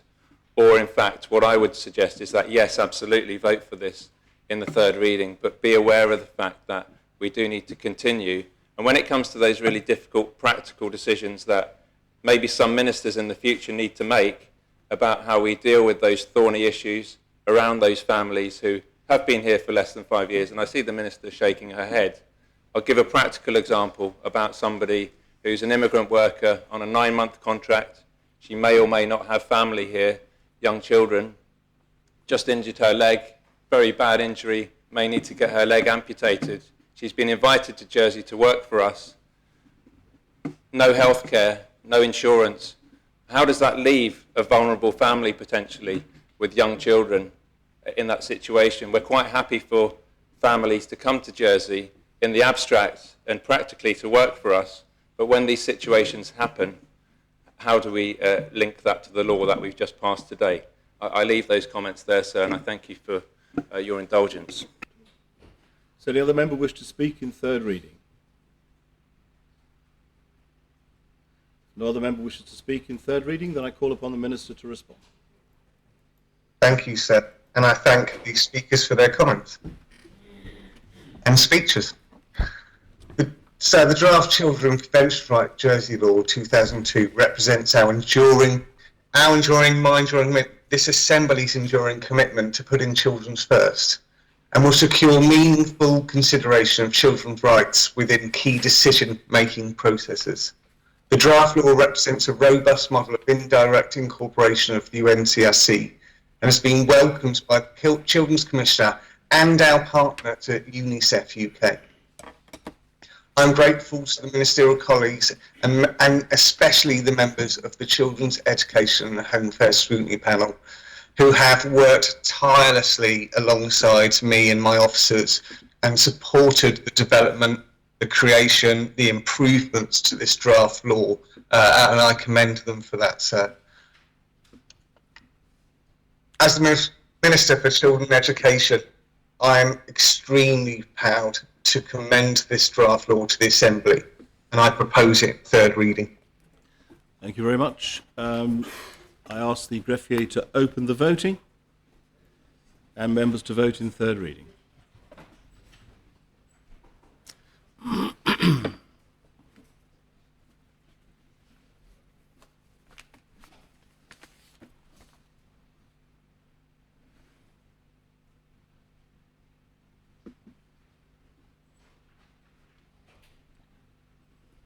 Members have had the opportunity of casting their votes.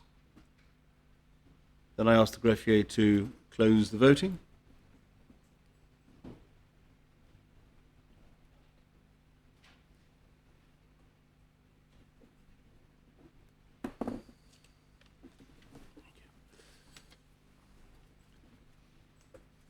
The law has been passed in third reading, 41 votes for, no votes contra, no abstentions.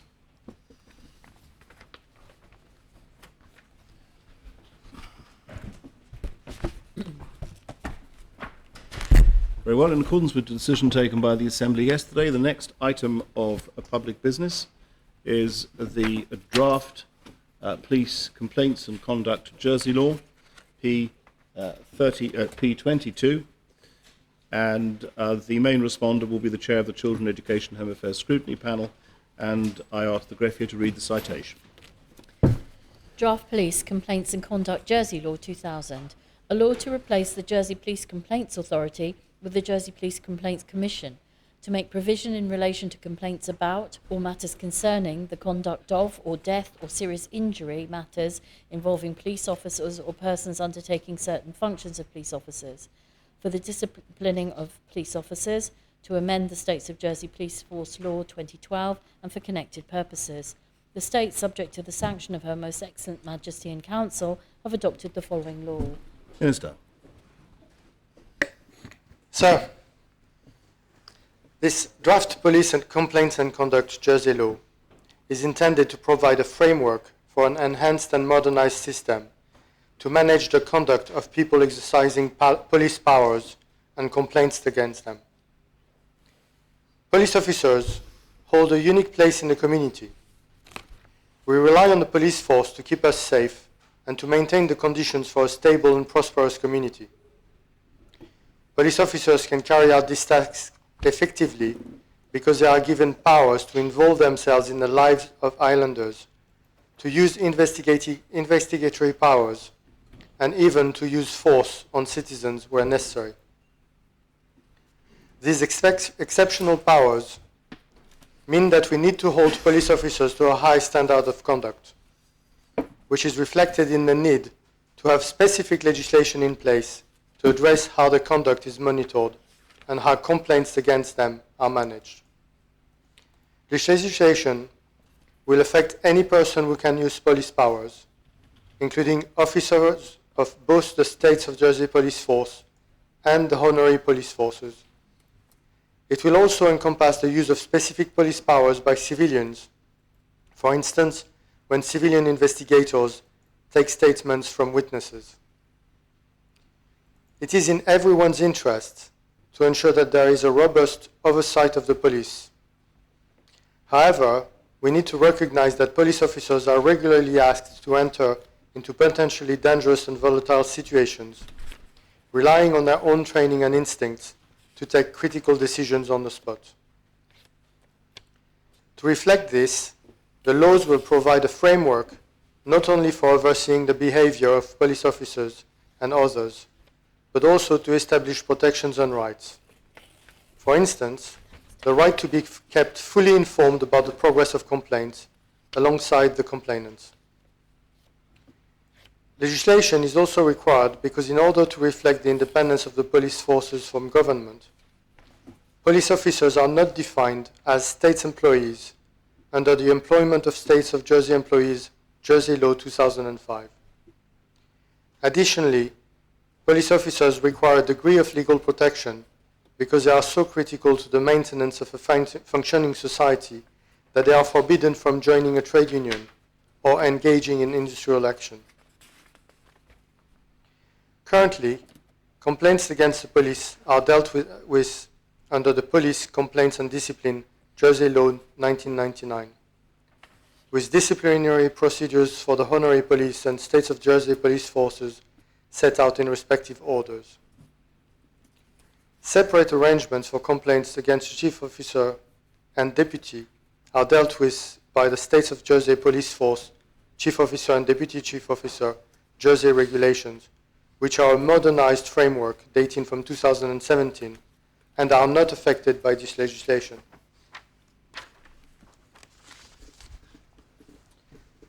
There have been considerable changes in practice in other parts of the British Isles, as well as internationally, since the current legislation was introduced in 1999. The UK's Independent Police Complaints Commission was created by the Police Reform Act 2002 to replace the former Police Complaints Authority. This is something that we will mirror here.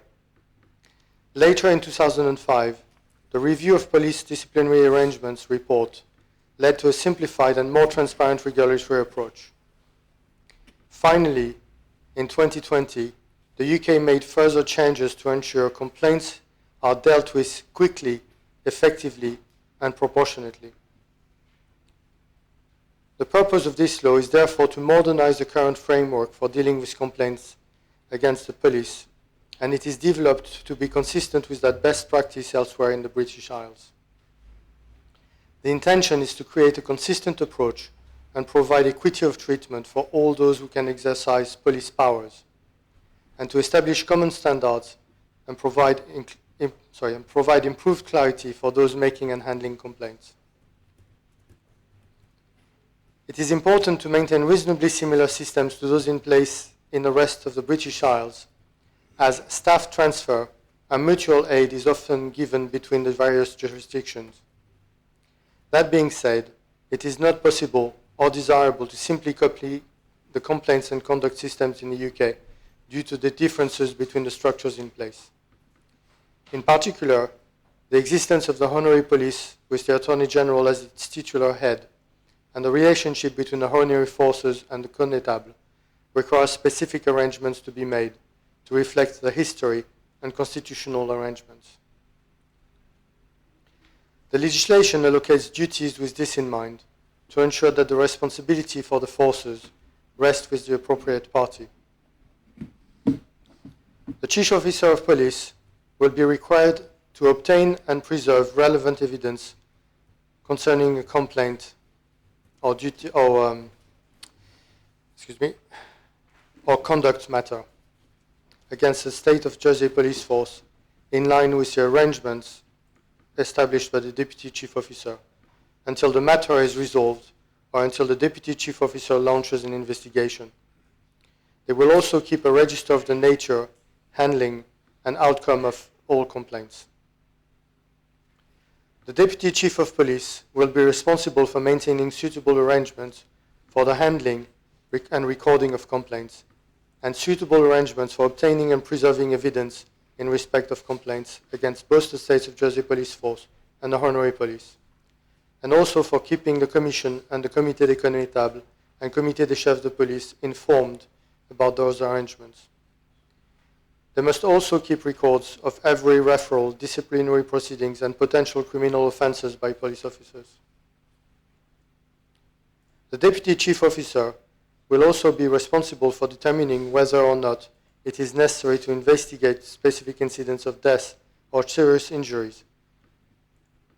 This power of discretion is granted to the Deputy Chief Officer as the scope of what is treated as a DSI incident is very wide and includes any death or serious injury, however caused, whether or not there is any realistic possibility that the harm resulted from interaction with the police. Regardless of whether an investigation is launched, the Deputy Chief Officer must notify the Commission without delay, if necessary with an explanation of why an investigation is not warranted. They will also be responsible for keeping the complainant, police officer, or other interested parties informed about the progress of investigations.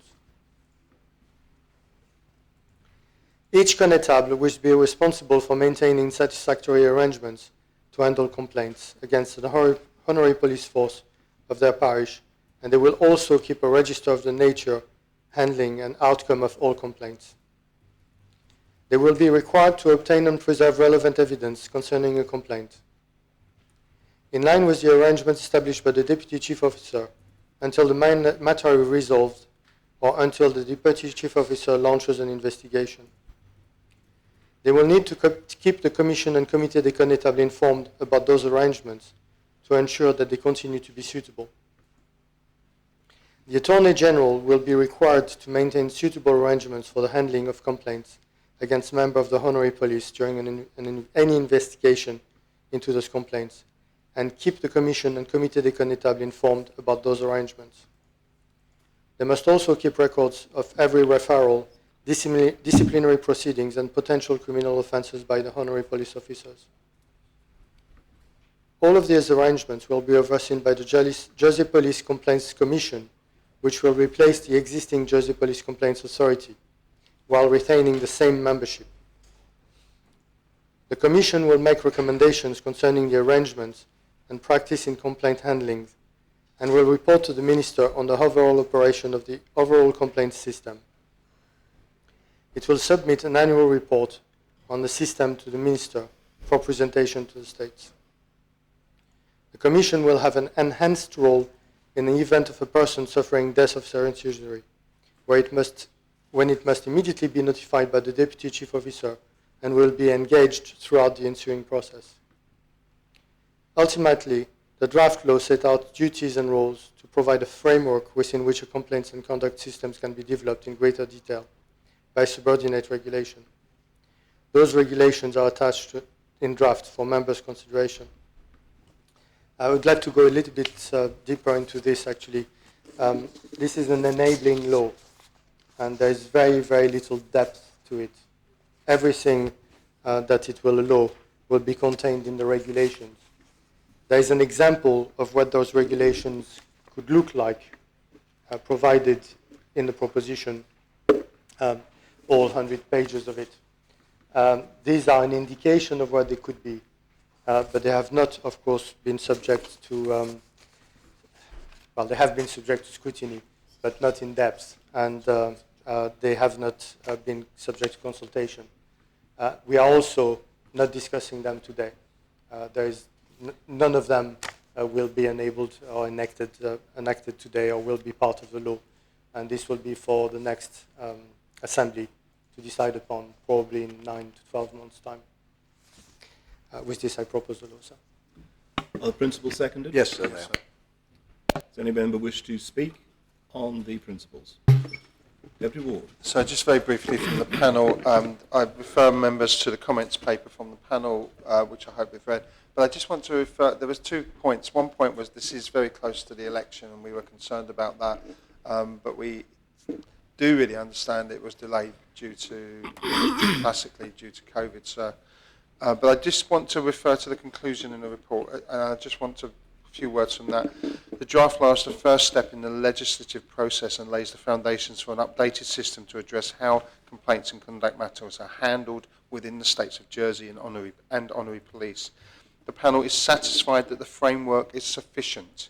However, it is in the regulations that the detail as to how each process will operate and will be set out. As such, the panel would recommend that should the draft law be adopted, a full review is undertaken of the draft regulations as and when they are brought forward in the next States Assembly.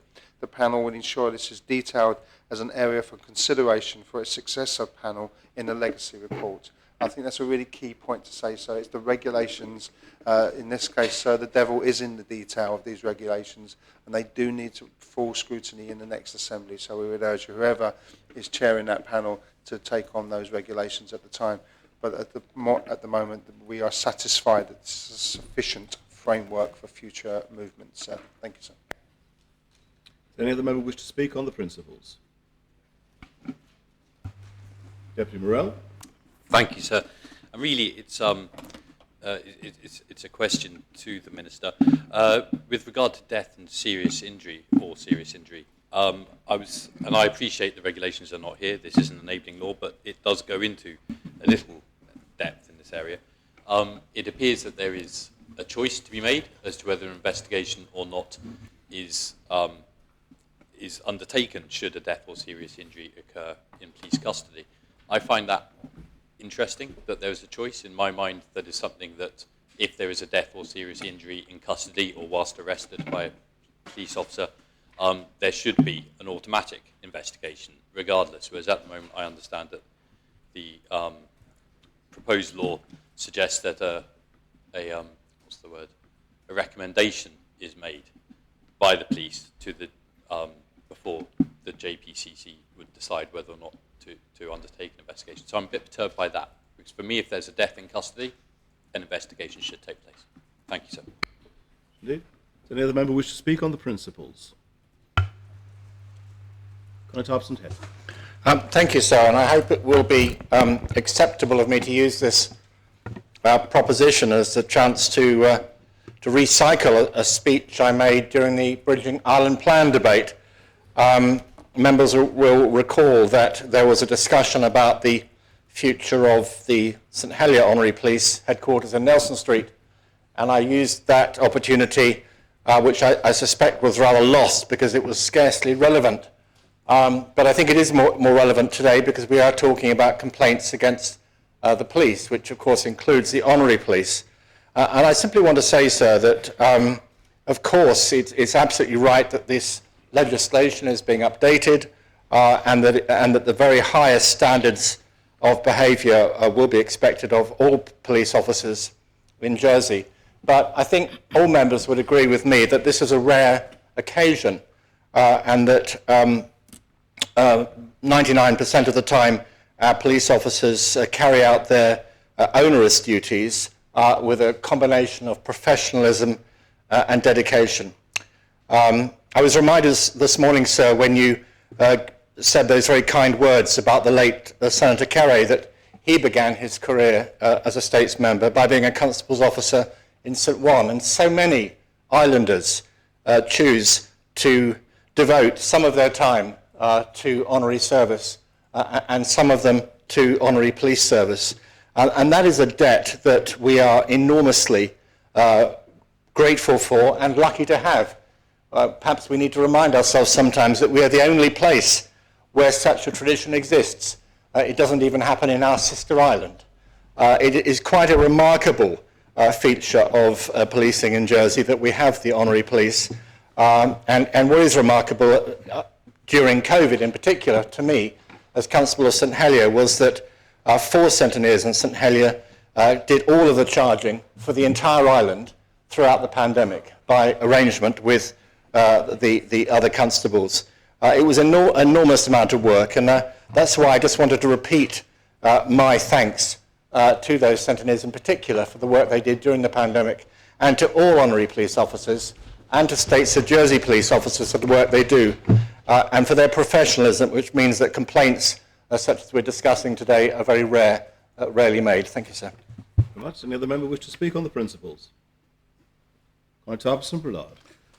Thank you, sir. And whilst endorsing the comments of the previous speaker, I would like to just shoehorn in a remark that I made in a presentation to States members last week, that whilst I support the principles of the complaints process, let's not make it too onerous. Let's make it swift and to the point.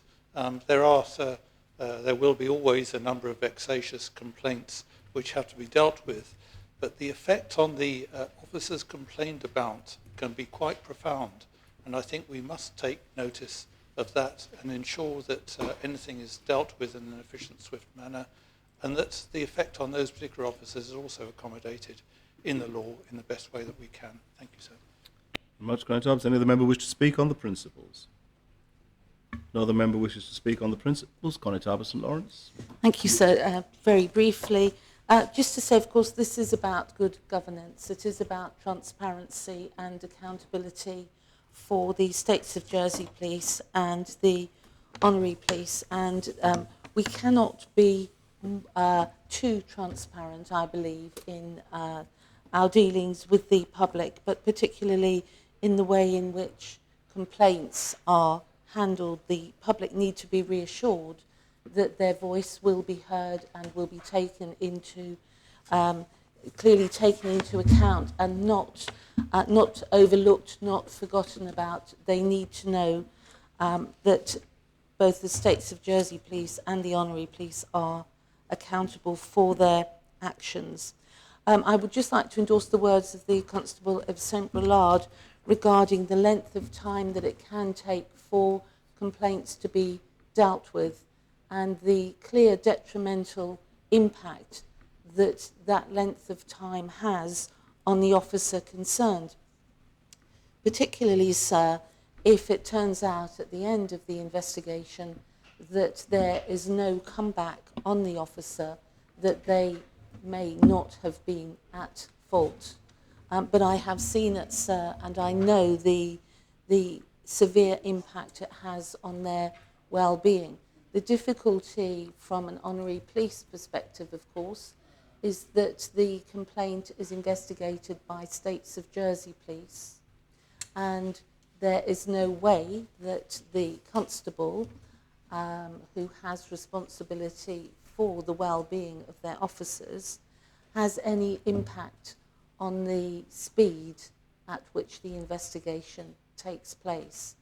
I have in the past, sir, lobbied former Attorney Generals when investigations have, to my mind, been taking too long. But they too, sir, have been tied and not been able to approach the State's police to I would say to ask them to maybe work more quickly on the complaint. So I'm not sure how that can be mitigated, sir. I really don't know, and perhaps it's something that we need to look at when we consider the regulations which are to follow, sir. But also to endorse the words of the Constable of St Helier and to thank and give praise to those members of the public who do sign up to be honorary police officers. And it is important, sir, that one of the most important things that I do when I interview prospective officers is to draw their attention to the fact that they are indeed accountable under the Police Complaints and Conduct Law, sir. In fact, they must go away and read it before they actually decide to sign up for it, so that when they do get sworn in, they are completely aware of their responsibility and accountability to the public, sir. Thank you. Thank you, Constable. Does any other member wish to speak on the principles? No other member wishes to speak on the principles? Then I close the debate and call upon the Minister to respond. Thank you, sir. First, to the scrutiny panel, I'd like to thank them for having taken on this project, knowing that it was very, very close to the election. They're absolutely right that the regulations are going to be a massive piece of work, and that this needs to be scrutinized in depth. Of course, yes, the devil is in the details, and those details will have to be looked at by the next assembly when it happens. We thought that it would be useful to that next assembly to propose the law now, so that they would have the framework and would be able to work straight into the regulations next. To Deputy Morel, I think there's a small misunderstanding. A death or serious injury incident is any death or serious injury that happened with the slimmest relation to a police action. So, for example, if somebody has a heart attack 2 weeks after having been interviewed by the police, that's a death or serious injury incident, and needs to be investigated. There might be the smallest chance that their death was related to the interview in the smallest way, but you want to have a look at that. So this is so wide, it catches so wide a net that there must be an agreement between the DCO and the Police Complaint Commission on whether it warrants an investigation or not. Otherwise, hundreds of cases would have to be fully investigated. Any death of serious injury in police custody are investigated, as a matter of fact. That is a completely different matter from what is a general death or serious injury. I would like to join the Constable of St Helier in thanking our honorary police force. They have been essential to the workings of Jersey, and I hope they last for many, many years to come. I hope that our successors will look at these regulations in a balanced way to ensure that the principles, the code of conduct are followed, but that also both the States of Jersey police officers and the honorary police officers are treated well. The Constable of St Brelard and the Constable of St Lawrence mentioned that fact, that the officer should be treated correctly. And one of the things that we need to ensure the regulations include are what the British rules try to do as well, which is that complaints must be quickly, effectively, and proportionately dealt with. And the quickly is important. There was also the notion that there must be a cut-off point, and that is important, and I hope that will be somewhere in the regulations. There must be a cut-off point where all avenues have been used, and there is no further route for a complaint after it has been fully investigated. I think I've answered all the questions, and I maintain the proposition, sir. Very well. I ask members to return to their seats, and I ask the greffier to open the voting. The vote is on the principles for P22.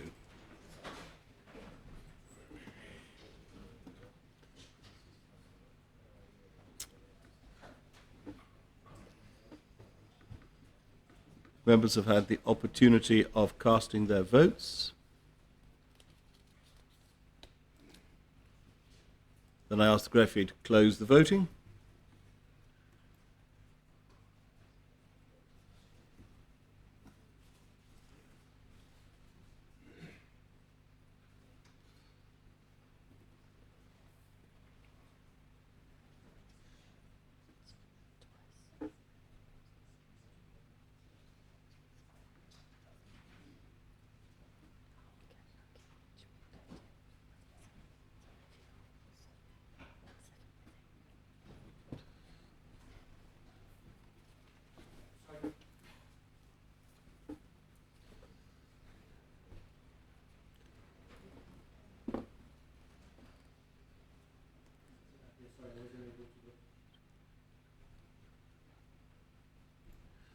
Well, the principle's been adopted. 39 votes for, no votes contra, no abstentions.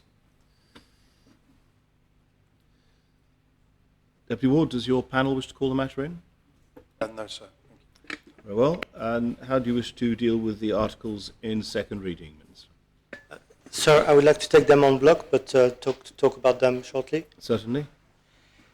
There's just a few articles that I'd like to mention very quickly.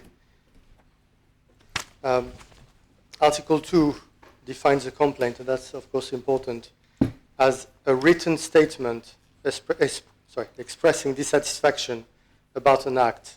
And it's quite important to note that one of the big differences in the new law is who can bring a complaint. It was a little bit narrower in the previous law, and this time it includes anybody who may be adversely affected, but also witnesses to a police action. So that is quite an important difference. I would also mention Article 7, which has an associated schedule, number 1, which sets the constitution of the new Jersey Police Complaint Commission.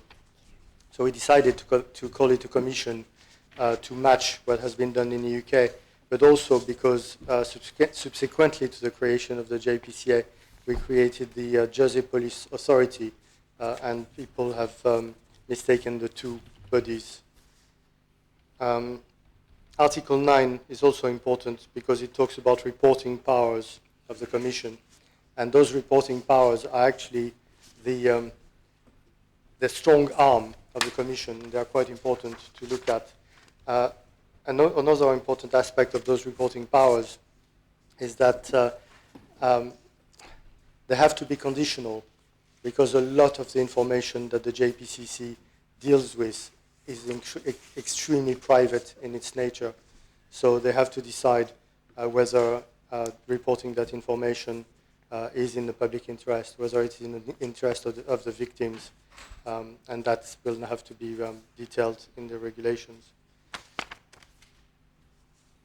Part 4 and Schedule 2 are quite important as well, because they introduce the notion of a code of conduct. And this is now a compulsory code of conduct rather than best practice, which is also an important change in this law. And finally, Schedule 3, introduced by Article 23, talks about the police complaints and conduct, consequential and miscellaneous amendments, Jersey regulations, which will allow the regulations to modify other laws that may be impacted by this law. With this, I would like to propose the articles en bloc. So. Well, the articles seconded for second reading? Yes, they are, sir. Does any member wish to speak in second reading? Deputy Morel. Thank you, sir. And again, another question for the Minister, if he doesn't mind. Just in Article 2, paragraph 4, it talks about people are able to make a complaint if they're a member of the public who's been adversely affected by the act, meaning an act by the police. Would he be able to confirm, would that include members of a family? For instance, were there a death in police custody, that person obviously can't make a complaint, but the family may consider that they themselves have been adversely affected. And really, I'm just trying to understand, does the sense of being adversely affected extend to members of a family? Thank you, sir. Does any other member wish to speak in second reading? No other member wishes to speak in second reading? Then I close the debate and call upon the Minister to respond. Thank you, sir. Yes, I can answer the Deputy, and basically that is a very, very wide net. So adversely affected means anybody that could have been adversely affected or witnessed somebody else being adversely affected. So it is a very, very wide-ranging net. And with this, I maintain the articles. Very well. I ask members to return to their seats. They ask the greffier to open the voting. The vote is on the articles in second reading.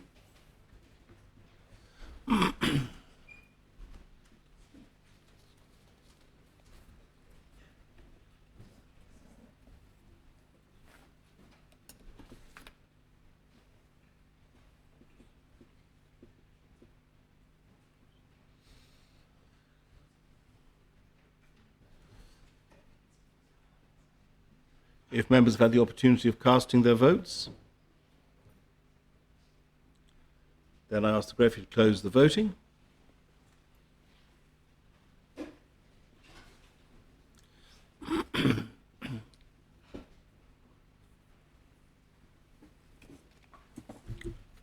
The article has been adopted in second reading, 41 votes pour, no votes contre, no abstentions.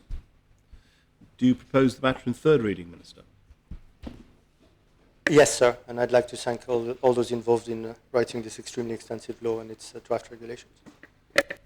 Is the law seconded for third reading? Yes, sir. Yes. Does any member wish to speak in third reading?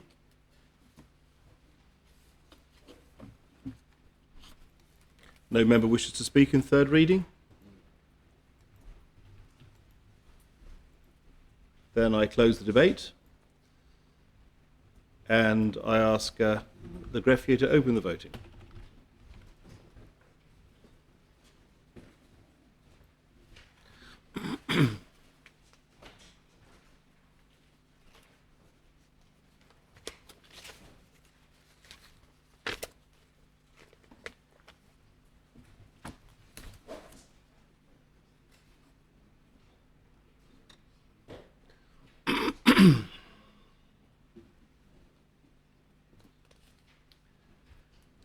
Members have had the opportunity of casting their votes.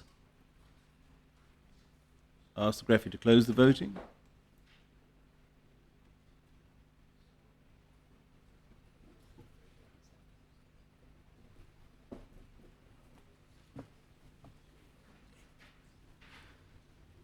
The articles have been adopted in third reading, 41 votes pour, no votes contre, no abstentions.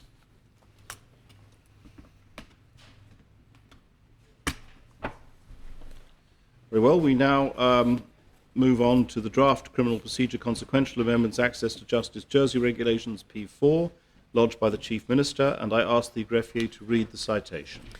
Draft criminal procedure consequential amendments access to justice Jersey regulations 2000. The states make these regulations under Article 115 of the Criminal Procedure Jersey Law 2018. Chief Minister. Yes, thank you, sir. So in July 2021, the states passed an appointed act to bring the access to justice law into force. Articles 1, 6, 7, 8 and 9 of the law are now in force of all remaining articles except Article 11, due to come into force on the 1st of April, the date on which the legal aid guidelines published by myself in December in R191/2021 will take effect.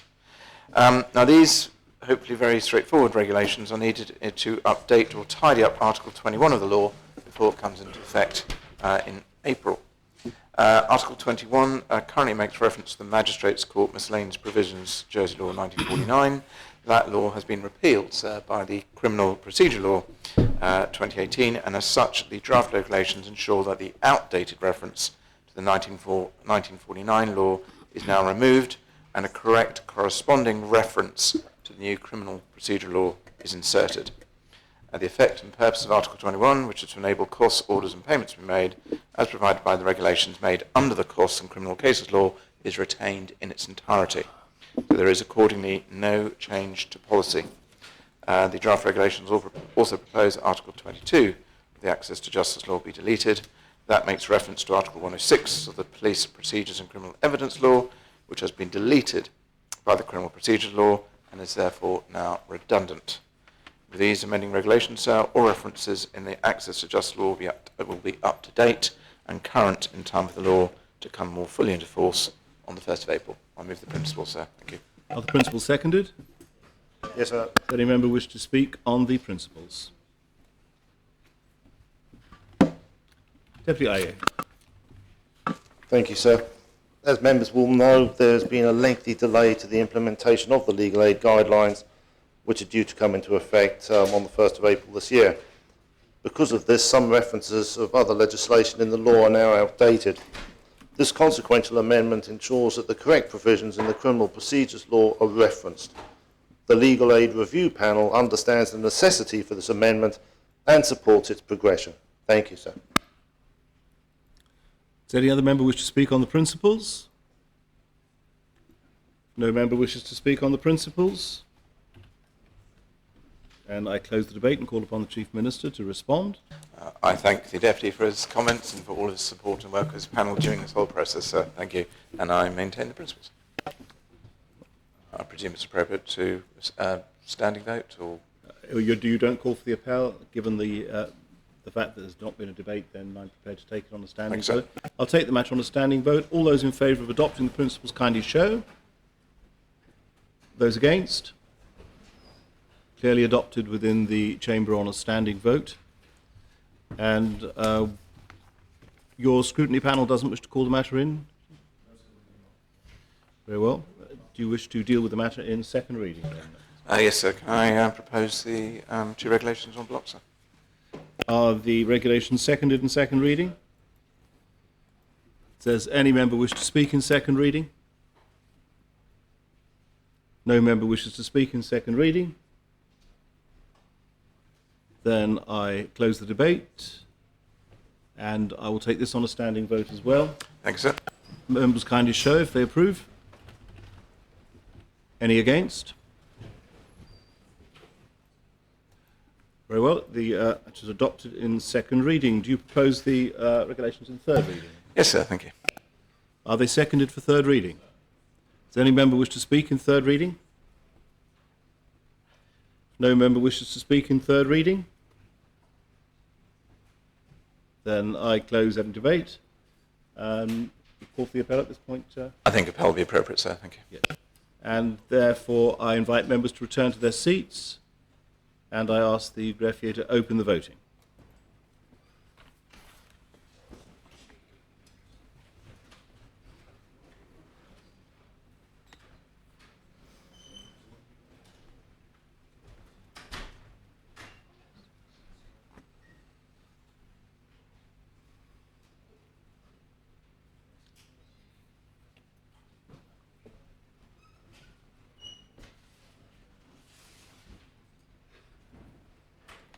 Members have had the opportunity of casting their votes. Then I ask the greffier to close the voting.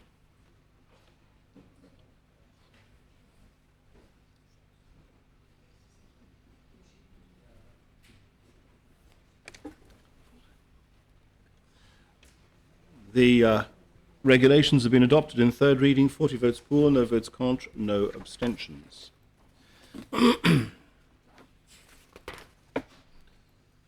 Very well. The next item on the order paper is the draft control of housing and work amendment, Jersey Law, P13, lodged by the Chief Minister, and I ask the greffier to read the citation.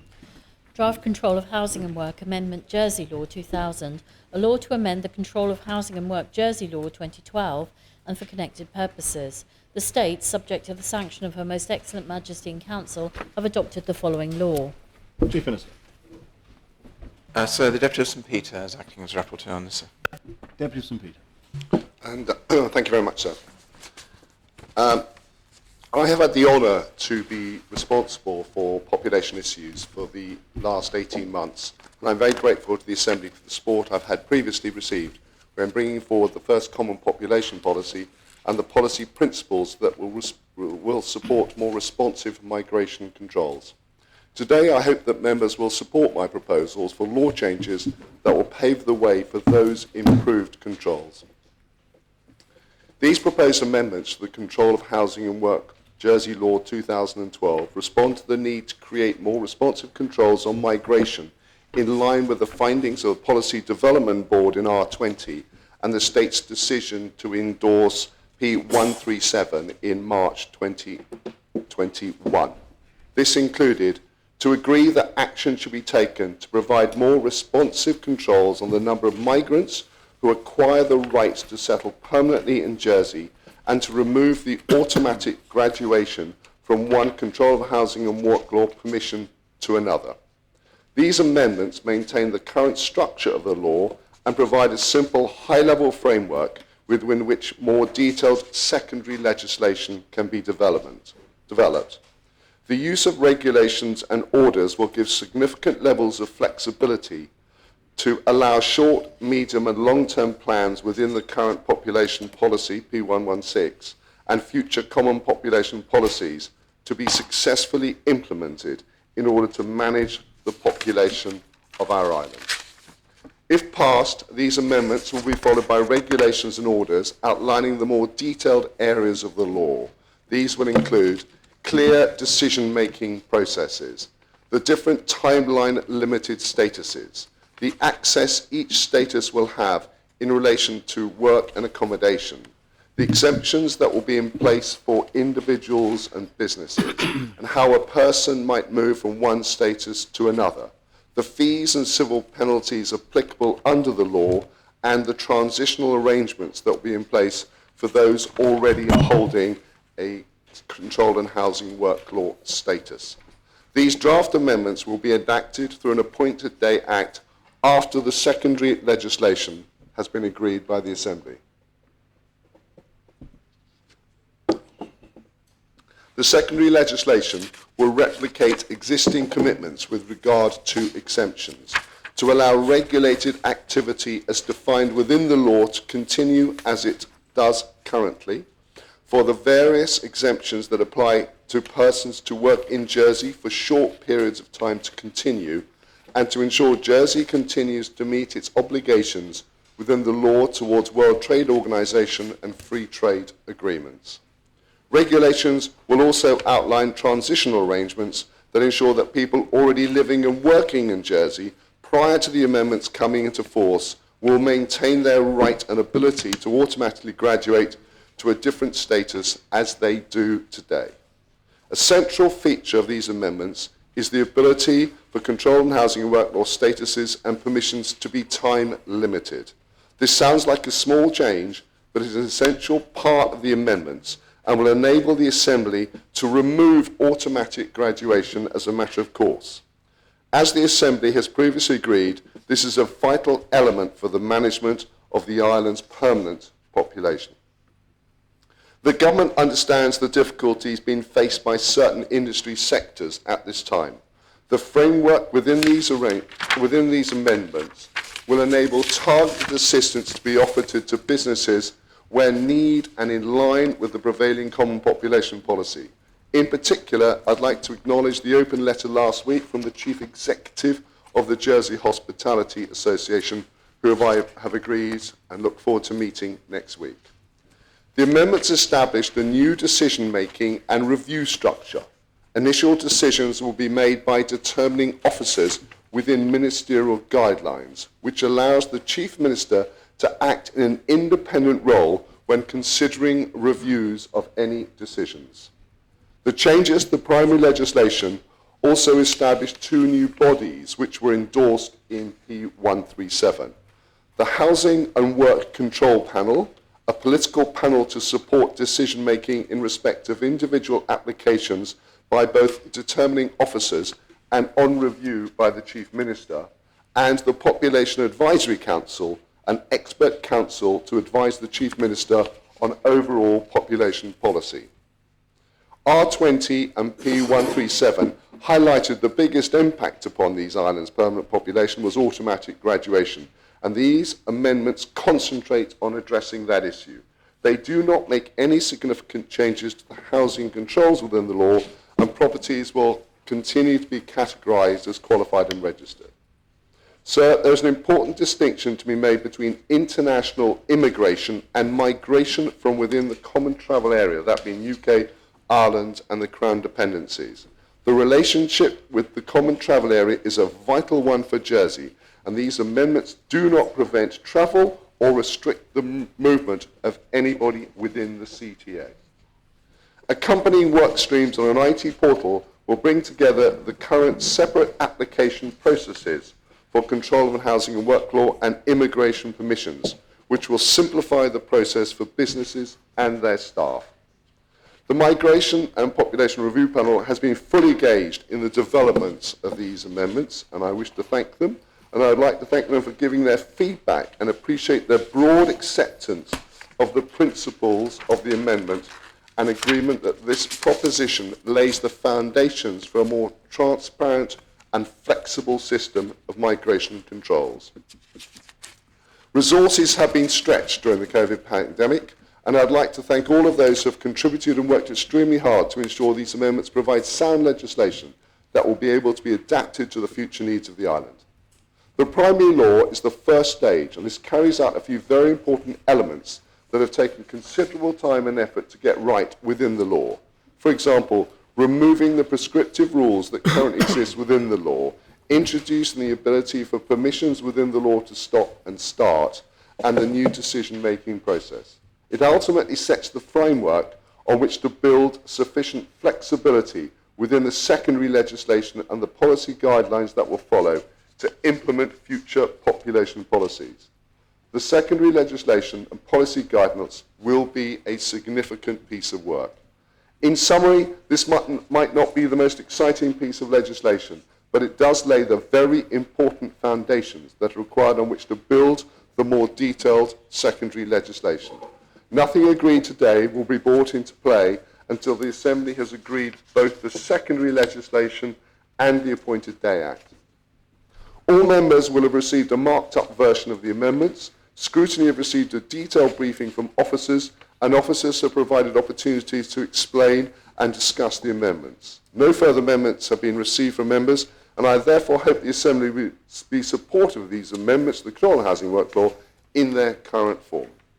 The Assembly has previously agreed the need for improved migration controls and the population policy. These amendments to the Control of Housing and Work Law are simply giving effect to the will of the Assembly as already expressed in P137. Therefore, sir, I encourage all members to approve these amendments so that we can move forward with providing a framework for the flexible migration controls that are necessary to successfully manage our population. I so propose the law in the first reading. Are the principles seconded? Any member wish to speak on the principles? Senator Farnham. Thank you, sir.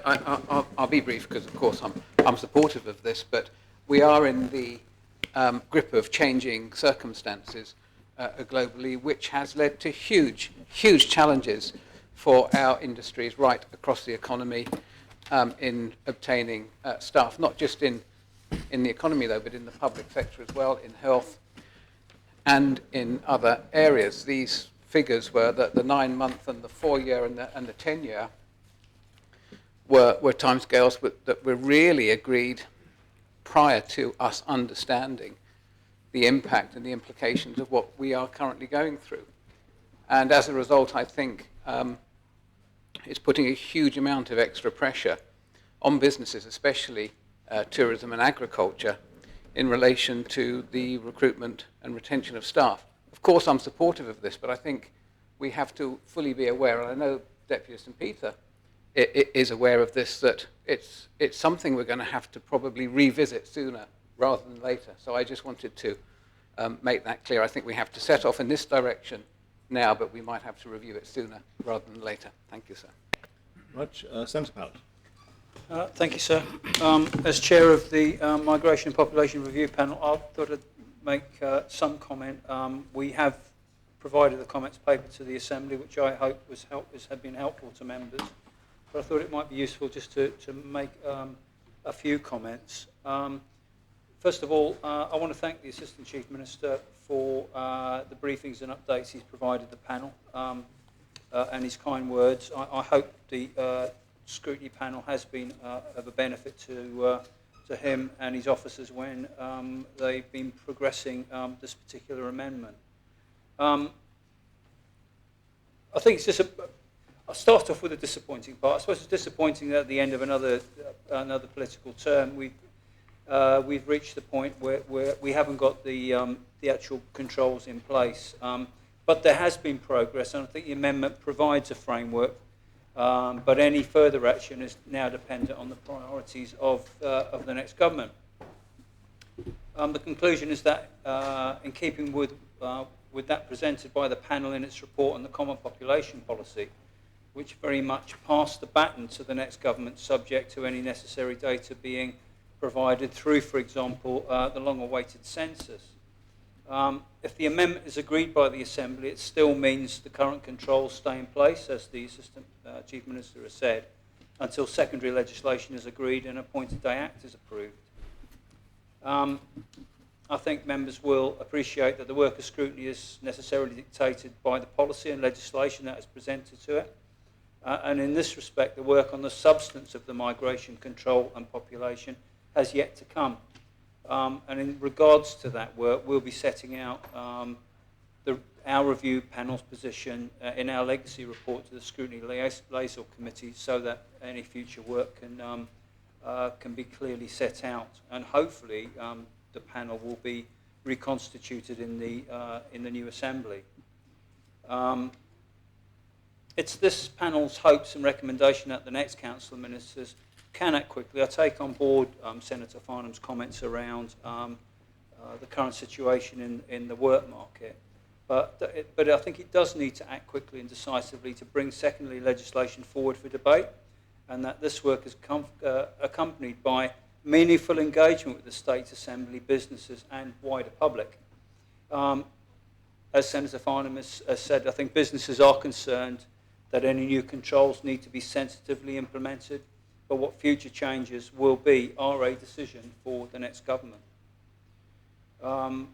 As has been set out, I think, by the Assistant Chief Minister, P13 does lay the foundation for a more transparent and flexible system of migration control. It proposes changes to primary legislation governing the rights of individuals to housing and work in Jersey. It takes the important first step in setting foundations for the removal of the automatic graduation from one employment status to another. But unlike the current control on housing and work law, it's not included the status of individuals and details of work permits within it. That will be within the secondary legislation and guidelines, and they need to be drafted and introduced, and will introduce time permits and the associated guidelines. It's been indicated that these will not be brought forward until late in 2022, but again, that's subject to the new government or new council of ministers agreeing to do that. From a panel's point of view, I think we understand the rationale for separating the permit structure from the primary legislation and introducing them as regulations. They can be adjusted without the requirement to alter the underlying legislation. The intention is to provide future governments greater flexibility in their reaction to changing circumstances that we've become very accustomed to over the last couple of years. The panel is of the view that whether as one piece of legislation or as primary and secondary legislation, we thought the expectation of the Assembly was that a fully developed new migration control system would be debated prior to the end of this government's term of office. This hasn't been achieved, but I think the panel, and I think we all need to be conscious that the pandemic has delayed the proposals, but nevertheless it comes with a degree of disappointment. The panel hopes that the momentum on IT projects associated with the migration control policy will not be lost and that progress will be monitored by future scrutiny panels. The data required is vital, and implementing new systems in close collaboration with local business is critical to introducing any new changes to migration controls. The panel broadly accepts the principles of the amendment. It has not undertaken a full review, as we felt, and I hope members would agree, it's going to be difficult to do so without the regulations and guidelines. In terms of the, just a couple of comments I want to make around some of the decision-making processes. The proposed decision-making process will be more clearly delineated in the view of the panel, and will be based on the use of clear guidelines issued by the Chief Minister and then published. The new process separates the Chief Minister from the original decision so that he can make a clear ruling on appeals. The guidelines and the application process should be clear for businesses to understand and allow them to plan with a greater level of certainty about the guidance and the policy which will be applied. The intention expressed to the panel is that a clear system will reduce the number of appeals which are brought, as the application criteria and rationale for decisions should be clearer. The amendment does implement or does bring forward a housing and work control panel. Our panel, the review panel, considered an amendment to P13 2022 to ensure that non-executive states members were specifically included in the membership of the control panel, and that a higher limit on the number of members be included in the amendment. The panel chose to accept the evidence, though, that as currently drafted, the law provides the necessary flexibility. The panel would urge, though, future Chief Minister to strongly consider the longer-term advantages afforded by ensuring that the control panel is representative of executive and non-executive members' views, to create the greatest level of objectivity in decision-making. The future Chief Minister should also ensure that the number of members is limited to ensure a consistent approach to decision-making. The panel would also recommend that the terms of reference are presented to the States Assembly and to the relevant scrutiny panel once drafted.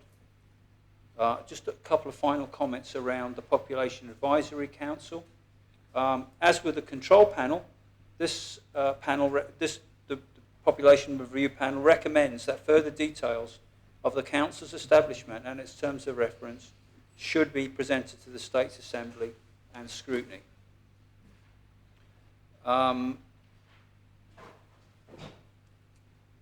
There is, I think the Assistant Chief Minister would agree that this particular amendment very much concentrated on controls to work and less so on controls to housing. It's work that I think he believes needs to be brought forward, I think, at some pace in the future.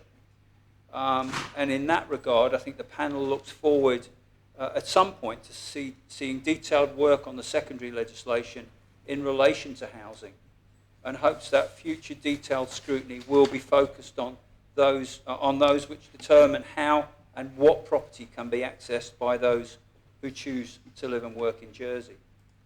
Finally, sir, I think the panel heard that work is ongoing to improve registers of known addresses and housing, which would improve the knowledge base available over the next year, and I think that's a really important element of the work that needs to be carried out. Sir, to finish, as I've stated, this amendment doesn't include the statuses or the work permit system.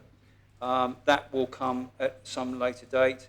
This really is the foundations or the backbone of the new housing and work law and how it will be administered. The panel is in support of this. As I've said, I think many of us would have liked to have seen the controls brought to the Assembly before the end of the term, but unfortunately time, I think, has caught up with the Assistant Chief Minister and Chief Minister and Government generally, and it's for the next government to decide whether they bring those controls forward. But I would finish by saying, and echoing, I think, Senator Farnham's view, that any new controls do need to be very carefully considered and fully consulted on with industry, business sectors before being implemented. Thank you, sir.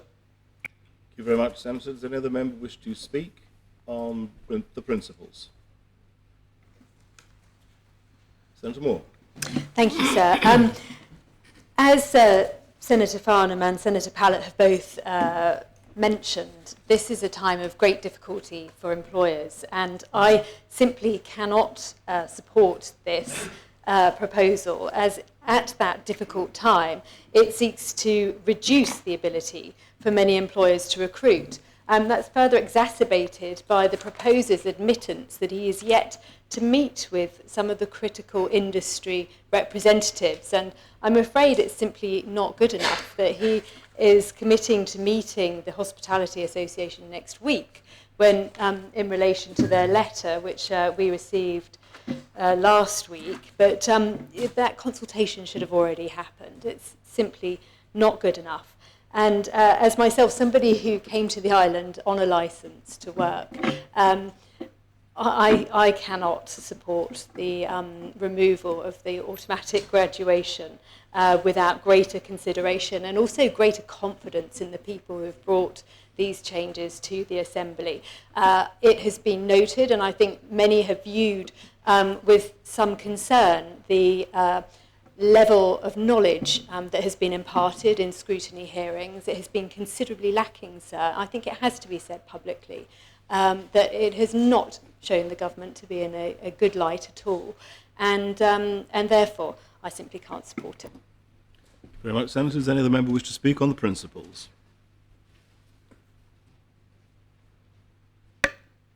Deputy Hedo. Yes, sorry to come in so late. Just to remind members that this legislation has to be compatible with our immigration law, our immigration rules, and that those have to be compatible with the UK ones. So there are limitations. You could expand this legislation in other ways, but it would have to remain compatible with our immigration rules. And those, of course, have changed tremendously since Brexit. Thank you, sir. Does any other member wish to speak on the principles? No other member wishes to speak on the principles? Then I close the debate and call upon the Deputy of St Peter to respond. Thank you, and thank you all for your contributions. In chronological order, Senator Farnham, I am acutely aware of what's happened over the last 2 years, and the pace of change that we have witnessed is unbelievable. In fact, I'm quite outspoken and say we as Assembly proceed at snail's pace, where the rest of the world is going on at the speed of the red arrows. They're topical today.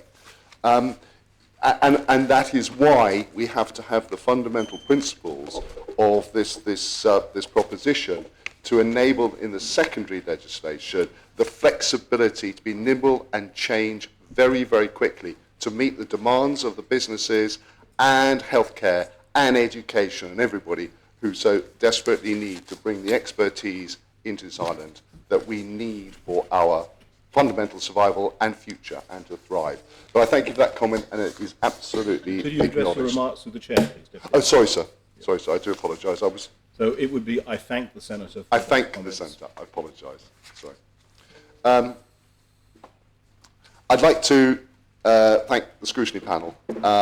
We have had, I think, an excellent cooperative relationship all the way through this particular process, and I'm very pleased with the comments and the support we've had from the Chair and I don't think I need to go through everything because I'm just going to agree with virtually everything that the chairman has said. Clearly, we're disappointed that we haven't delivered the secondary legislation in this particular term, and I think we can all say, all of us, we're disappointed with many things that haven't been delivered as the business as usual, shall we say, during the last 4 years. Obviously, we've had a hat trick of circumstances that have got in the way of that, and not many assemblies have one, but we've had 3. But I can only match that, and I can only extend to say that I hope the whoever takes over this role and scrutiny's role in the new government addresses this with absolute urgency and maintains the momentum that we have put on this really, really important matter. Senator Moore, we had full consultation with Jersey Hospitality. There happened to be a change of leader after the consultation, even though the consultation was always open, before the lodging of this proposition. And I confess it was remiss of us not to invite the new chair in the last month or 2. However, it has been addressed, and we will listen to everything she says. This is a fluid, dynamic world as we move forward to the secondary legislation.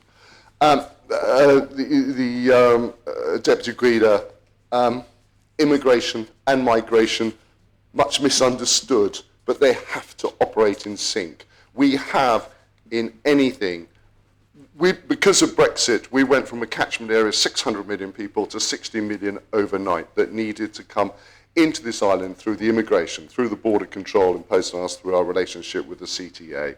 That has fundamentally changed how we recruit and how we attract people to this island if necessary.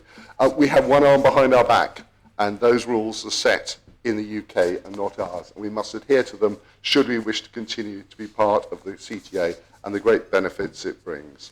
I think I've addressed everything, sir, so if I may move the proposition and ask for the appeal. That is called for. I invite members to return to their seats. The vote is on the principles of P13. I'll ask the greffier to open the voting and members to vote.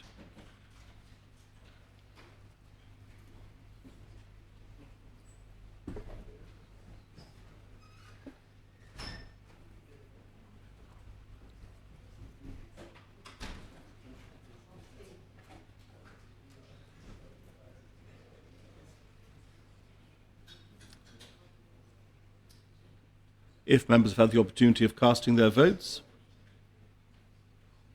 then I ask the greffier to close the voting.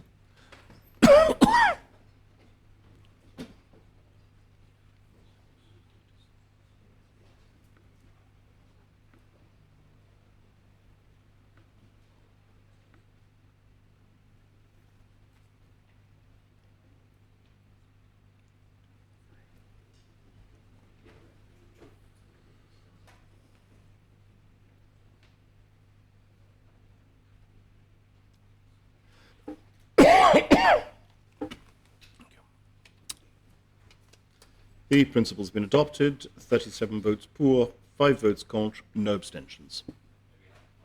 5 are called for. Those voting contre in the chamber, Senator Moore and the Conotop of St Martin, and in the chat, the Deputy of St John, Deputy Pershaw and Deputy Higgins voted contre.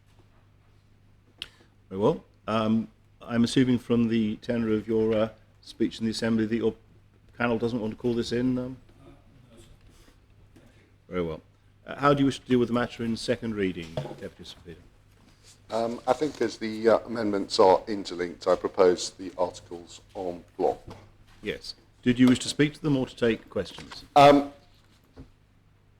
think I will speak to them, and if anybody starts yawning, I'll stop. Well, whoops. That is something of a hostage to fortune, as you may not start in those circumstances, but... I'm feeling a little better today. Yesterday, the legacy of COVID attacked me, but I feel a little bit more agreeable today.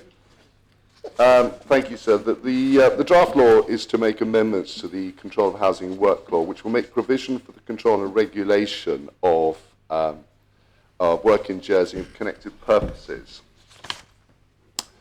Article 3 covers interpretation provisions. The amendments in this part provide a number of new definitions that are used throughout the law, make some minor amendments to existing definitions, and remove terms that are no longer required. Articles 4 to 6 cover the residential and employment status of individuals, and the central theme to this is a move away from the Control and Housing Work Law status being linked solely to the application for and possession of a registration card. Instead, the amended law requires that for the purposes of residence and work in Jersey, every adult must always have an appropriate status unless they are exempt from the requirement to do so. This part provides the framework for more responsive migration controls that can adapt in a timely manner, and for the time-limited statuses under the law which do not automatically lead to permanent residential status. The states are given regulation-making powers to specify all provisions regarding the residential employment statuses that will exist under the law. A power is conferred or duty imposed upon the Chief Minister to make by order any provision that may be made by regulations regarding residential and employment statuses. The amendments outline the role of the determining officer under the law, including the requirement to request guidance from the Housing and Work Control Panel in certain circumstances. A clear review process to the panel is outlined when an applicant is dissatisfied with the determining officer's decision. The removal of the necessity to have a physical registration card to demonstrate a status will allow the provision of a digital status and the utilisation of developing technology in the future. Giving the ability to end the automatic graduation from one status to another is an important fundamental part of the amended law, and regulations will be introduced to impose that time limit on a status and set out circumstances in which a status may be revoked. Articles 7 and 8 cover how an individual's status is determined. The requirement to apply for a registration card is removed and replaced with the requirement for a person to apply for appropriate status. The provisions applying to adults who have responsibility to informing the Chief Minister on the details of a newly arrived child not born in Jersey are also updated. Articles 9 and 10 cover the information to be provided to the Chief Minister. These amendments outline the information that a person who is ordinarily resident must supply to the Chief Minister, who that information can be shared with for compliance purposes, and details of the information that can be shared. They clarify where a person is not required to supply information under the amended law and introduces a reasonable excuse for not supplying information in order to stop this being an absolute offence. Information sharing is expanded to include the government departments, parish administrations and Revenue Jersey, but continues to be for the same purposes of solely facilitating compliance within the law.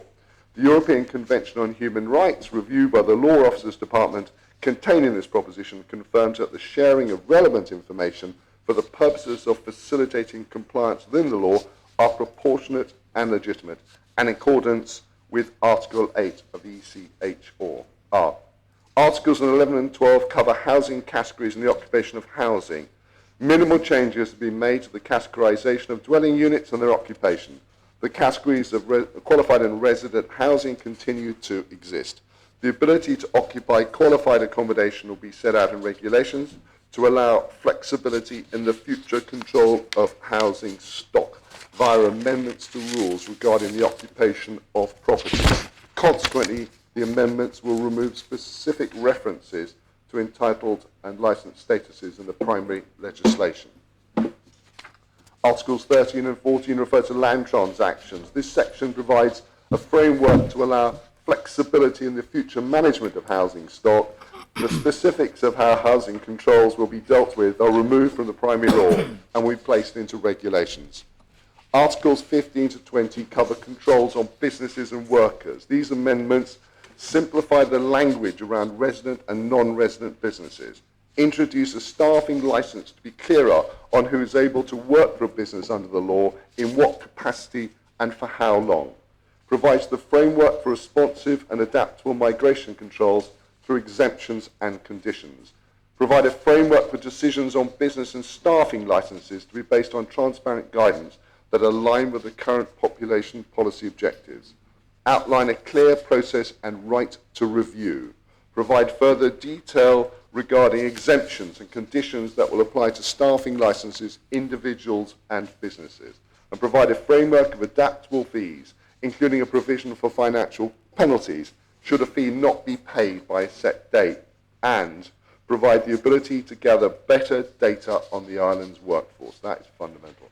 The states are given regulation-making power to specify different types of licenses or conditions for different businesses, specify businesses, types of businesses or work that do not require a license, specify and make all provisions for determining the appropriate status of staffing license for certain types of businesses or work, and give the Minister the power to, or compel the Minister to, make by order any provision that could be made by regulations. Regulations which will be brought to the Assembly will provide further details of exemptions and conditions that will apply to staffing licences, individuals and resident businesses. Regulations are provided for the states to make all provisions that is considered necessary in relation to staffing licences. These regulations may confer a power or impose a duty on the Chief Minister to make by order any provision that may be made by such regulations. A new Article 38 is introduced, setting out the rights of the applicant to seek a review of a decision made under this part of the law. The review is undertaken by the panel, with their recommendations being made to the Chief Minister. Regulations are provided for amending the circumstances in which a review can be made. Articles 27 to 33 cover a range of general provisions under the law. The amendments are: provide a clear and independent review and appeal process, provide a framework for providing clear guidance to relevant parties on any aspect of the law, provide a framework for civil financial penalties for breach under this law, allow a control on housing work law status to be revoked where a person has been convicted of acquiring a status by deception under the law, enable a housing and work control panel to provide appropriate direction and recommendations and an initial review function, establish the Population Advisory Council to provide expert guidance to the Chief Minister on population matters and the functioning of the law. Two bodies are established to replace the Housing and Work Advisory Group, KWAG. The Housing and Work Control Panel will provide that direction to a determining officer where a decision is required that falls outside existing policy guidelines, and provide recommendations to the Chief Minister when an applicant has requested a review of a decision.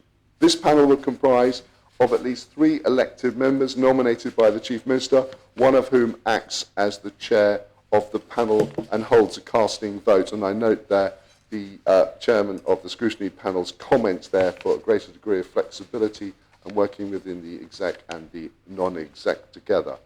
The second new body creates the law under the Population Advisory Council. The role of the council is to provide expert advice and guidance to the Chief Minister in respect of population policy and the functioning of the law. The Council will both examine matters referred to it by the Chief Minister and will initiate its own reviews on relevant matters.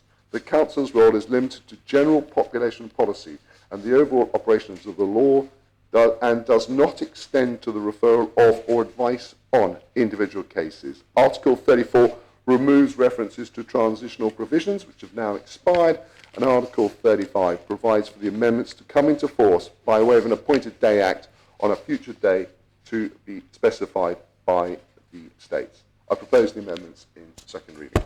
Are the excuse me, are the articles seconded for second reading? Yes, sir. Does any member wish to speak in second reading? Senator Pallett. Thank you, sir. I've got an issue that's bugged me, I suppose, since while we were carrying out the review, and it's really it may be a question for the Attorney General, Solicitor General, if he could answer it. Previously, it would be the Minister that would be responsible for determining an application. Under the new law, a determining officer would be determining the initial application, which I have no issue with. I think it's a good way forward. But in terms of how the determining officer is put into place, all it says in the articles, and under Article 1, is all it says is determining officer means a person who is appointed by the minister to carry out determinations of applications and related matters. It doesn't relate to any article of how that determining officer would be appointed. Other issues within the interpretation do. They all relate to articles within the law. I just wondered whether the Solicitor General could give us his opinion about whether the determining officer and the role of the determining officer should be included within the articles in terms of how they are appointed. I may be barking up the wrong tree, but it's something that's just... I'm not sure the Solicitor General can advise you that something should be in the law, but he can certainly advise you as to what the legal interpretation of the... Okay, thank you, sir.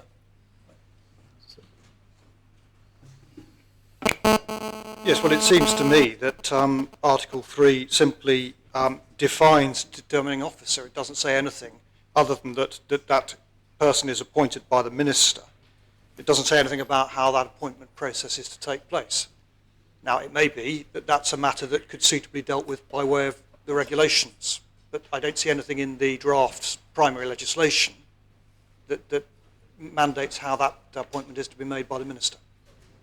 I suppose my only concern would be that there will be some legal responsibility with the decisions that are taken by the determining officer, and how that might work on appeal, for example, in terms of the authorisation of that determining officer. Are you able to assist with that at all? I don't think I can say any more than what I've said. It may be prudent for the Assembly to consider the extent to which the process of appointment is governed by regulation. Does any other member wish to speak in second reading? No other member wishes to speak. Deputy Ward? Yeah, so it's just a confusion how this affects housing qualifications for those already here. I had a strange situation, without mentioning anyone's regards. Basically, an unqualified accommodation.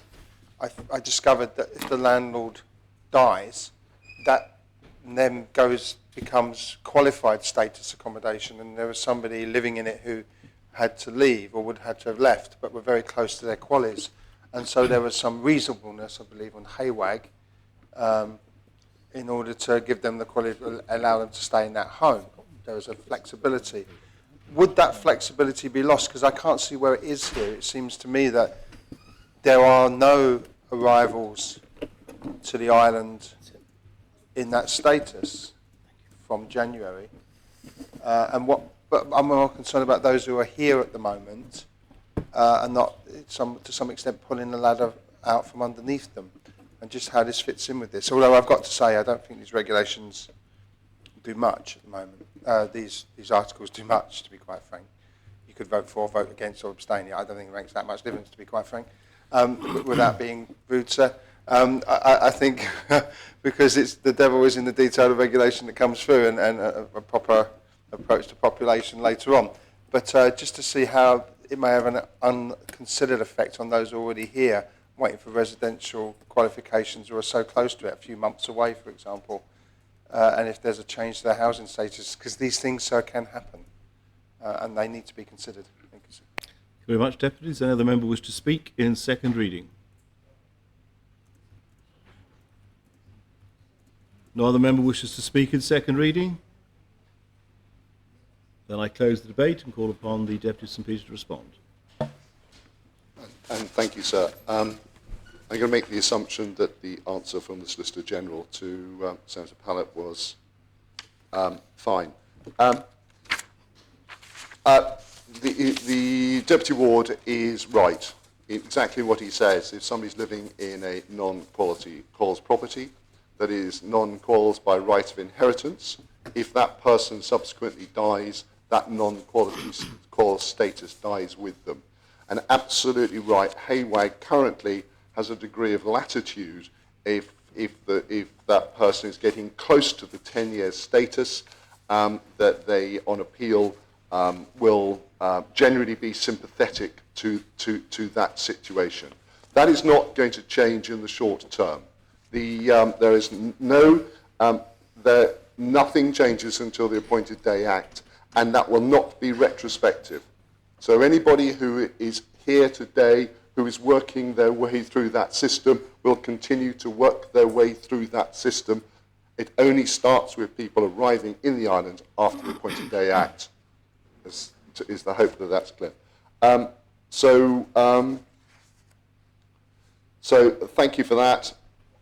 And may I propose the proposition at second reading? Thank you, sir. Well, I invite members to return to their seats, and I ask the greffier to open the voting. The vote is on the articles in second reading.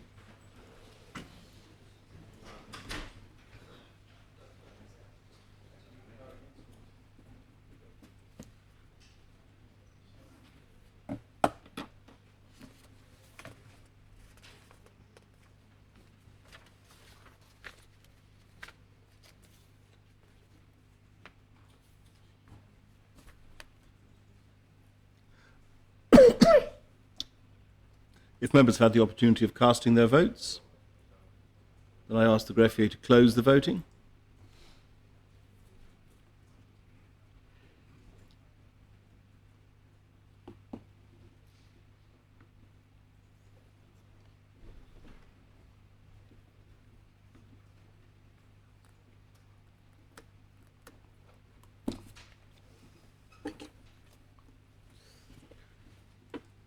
The articles have been adopted in second reading, 38 votes for, 4 votes contre, no abstention. Do you propose in third reading, Deputy? Yes, please, sir. Are the articles seconded for third reading? Does any member wish to speak in third reading? No member wishes to speak in third reading? I invite members to return to their seats, and I ask the greffier to open the voting.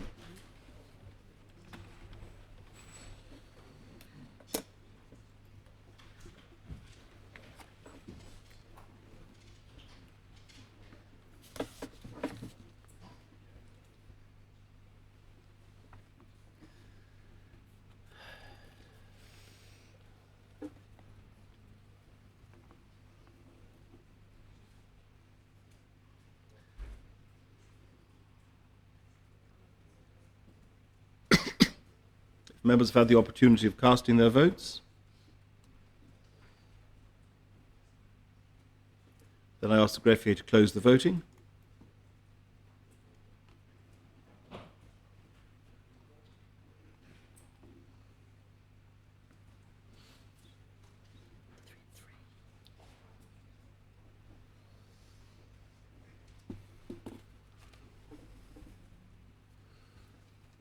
The law has been adopted in third reading, 37 votes pour, 4 votes contre, no abstentions. So, may I extend a few thanks to the wonderful relationship with Scrutiny, which has been a fantastic experience, cooperative experience. I'd like to thank all the officers, particularly the officers working with me who are putting up with me for the last 18 months, but particularly I'd like to thank all of those people who contributed to the consultation. A lot of them gave a lot of time, very positive time towards it, and it really was a fantastic experience working with them, and I'd like to thank them. Thank you, sir. Very much indeed. The next item of public business is the Rate Appeal Board appointment of members P16 lodged by the Minister for Treasury and Resources, and I ask the greffier to read the citation.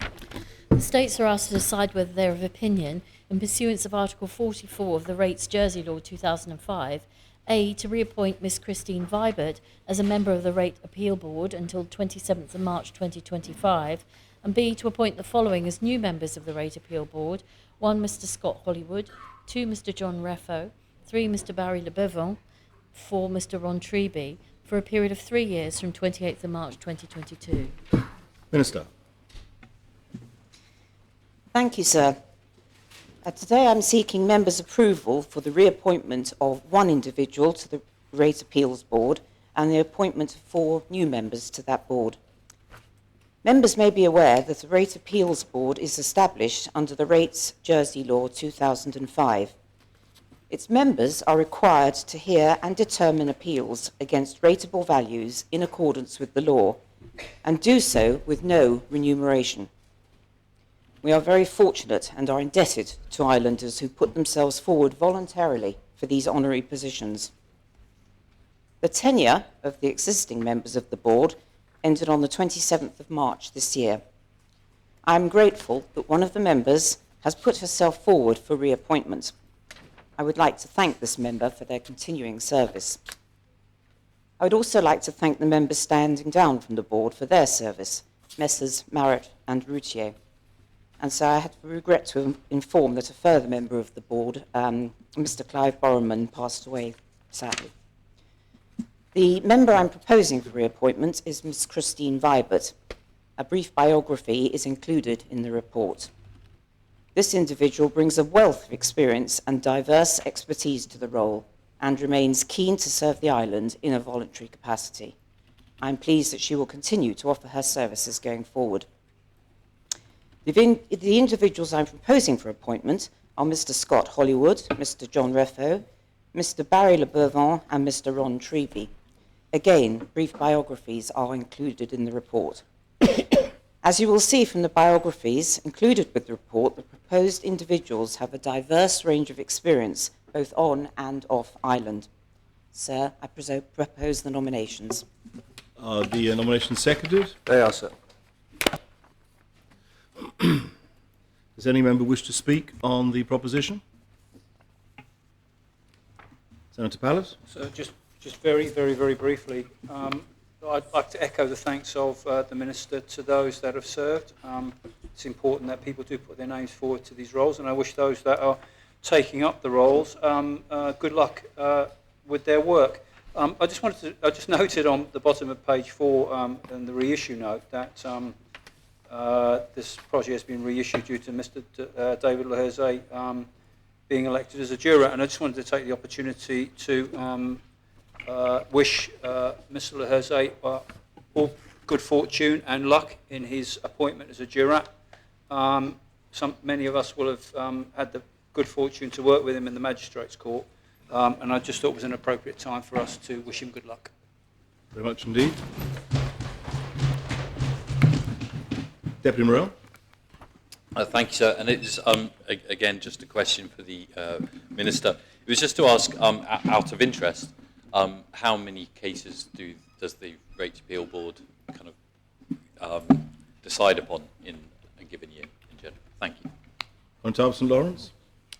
Thank you, sir. I just wanted to briefly give members a little bit of background about the relationship between the Appeal Board and the Supervisory Committee, and I think in my conclusion, sir, I will be able to answer the question of Deputy Morell. So the Rates Jersey Law sets out how parish rates and the island-wide rate are assessed and levied. Part 7 of the law establishes the Rate Appeal Board, and of course we are considering appointments of membership today. But the role of the board is to determine an appeal against a rate assessment. The independent board was introduced in 1995, with members being appointed by the states on the proposition of the Minister for Treasury and Resources. But prior to that, the Supervisory Committee had the duty to determine appeals. The board itself appoints its own chairman and vice chairman from amongst its members. I won't go into more detail on the duty of the board, but the Supervisory Committee, so that members are aware, consists of the 12 connotabs, that's under Article 40 of the law. And the duties of the Supervisory Committee, and we meet monthly, include to encourage and promote uniformity in rateable values throughout the island, and to assist assessment committees in the performance of their duties under this law. The committee must also provide any information in its possession to the Rate Appeal Board upon being requested to do so. The Supervisory Committee receives the appeal notification and provides it to the Rate Appeal Board. The committee also provides a clerk to the board to undertake its functions. The board makes an annual report to the Supervisory Committee by way of advising of the appeals received and drawing to the committee's attention any issues arising in relation to assessments. Deputy Morrell needs to listen carefully now, sir, because I can advise him that there have been very few appeals since the introduction of fixed rateable values in 2003, and no appeals were undertaken in the last 3 years. But of course, I take this opportunity, sir, to thank those members of the public who have put their names forward for consideration by us today, as well as to note the service of Miss Vibert, who, if this is approved, will serve for a further term of office. Thank you, sir. Very much, Tob. Does any other member wish to speak on the proposition? No other member wishes to speak on the proposition? Then I close the debate and call upon the Minister to respond. Thank you, sir. I thank the Constable of St Lawrence, who's answered most of the questions, I think, and also Senator Pallett for expressing his thanks as well, and the thanks for Mr. Hersey in his new role as jurat. I think Constable answered the question. The panel last met in 2017, so hopefully they won't be too busy. But I think as the supervisory committee oversee this, it's I think quite self-explanatory from what the Constable has said. So, sir, I move the proposition and ask for the appeal, please. As called for, I ask members to return to their seats, and I ask the greffier to open the voting.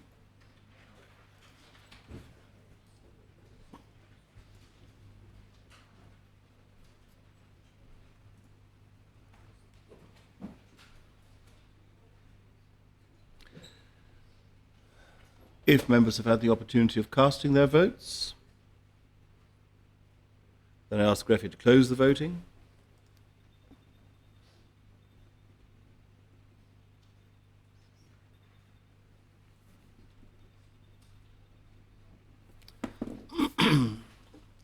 Proposition has been adopted. 42 votes pour, no votes contre, no abstentions. Well, the next item of public business is amendment to standing orders, inclusion of Island Identity Statement P17, lodged by the Minister for International Development. The main respondent will be the Chair of the Privileges and Procedures Committee, and I ask the greffier to read the citation. The States are asked to decide whether they are of opinion to make the following amendment to the Standing Orders of the States of Jersey with immediate effect. 1. Standing Order 21, how a proposition is lodged, amended. After paragraph 3, insert the following paragraph. 3a. The draft must be accompanied by the proposer's statement of how the proposition, if adopted, would either enhance or diminish the island identity and the international reputation of Jersey. Minister, I'm going to assume that you might want to take longer than 5 minutes. I could probably do it in 5 minutes, but the debate will... Of course. I mean, it's a question of whether you want to propose and second before the luncheon or after I'd lunch. probably prefer to do it after, and we can debate it. I think in the circumstances, we're very close to the 1 o'clock. Propose the adjournment. The adjournment is proposed. Very well. The Assembly stands adjourned until 2 o'clock.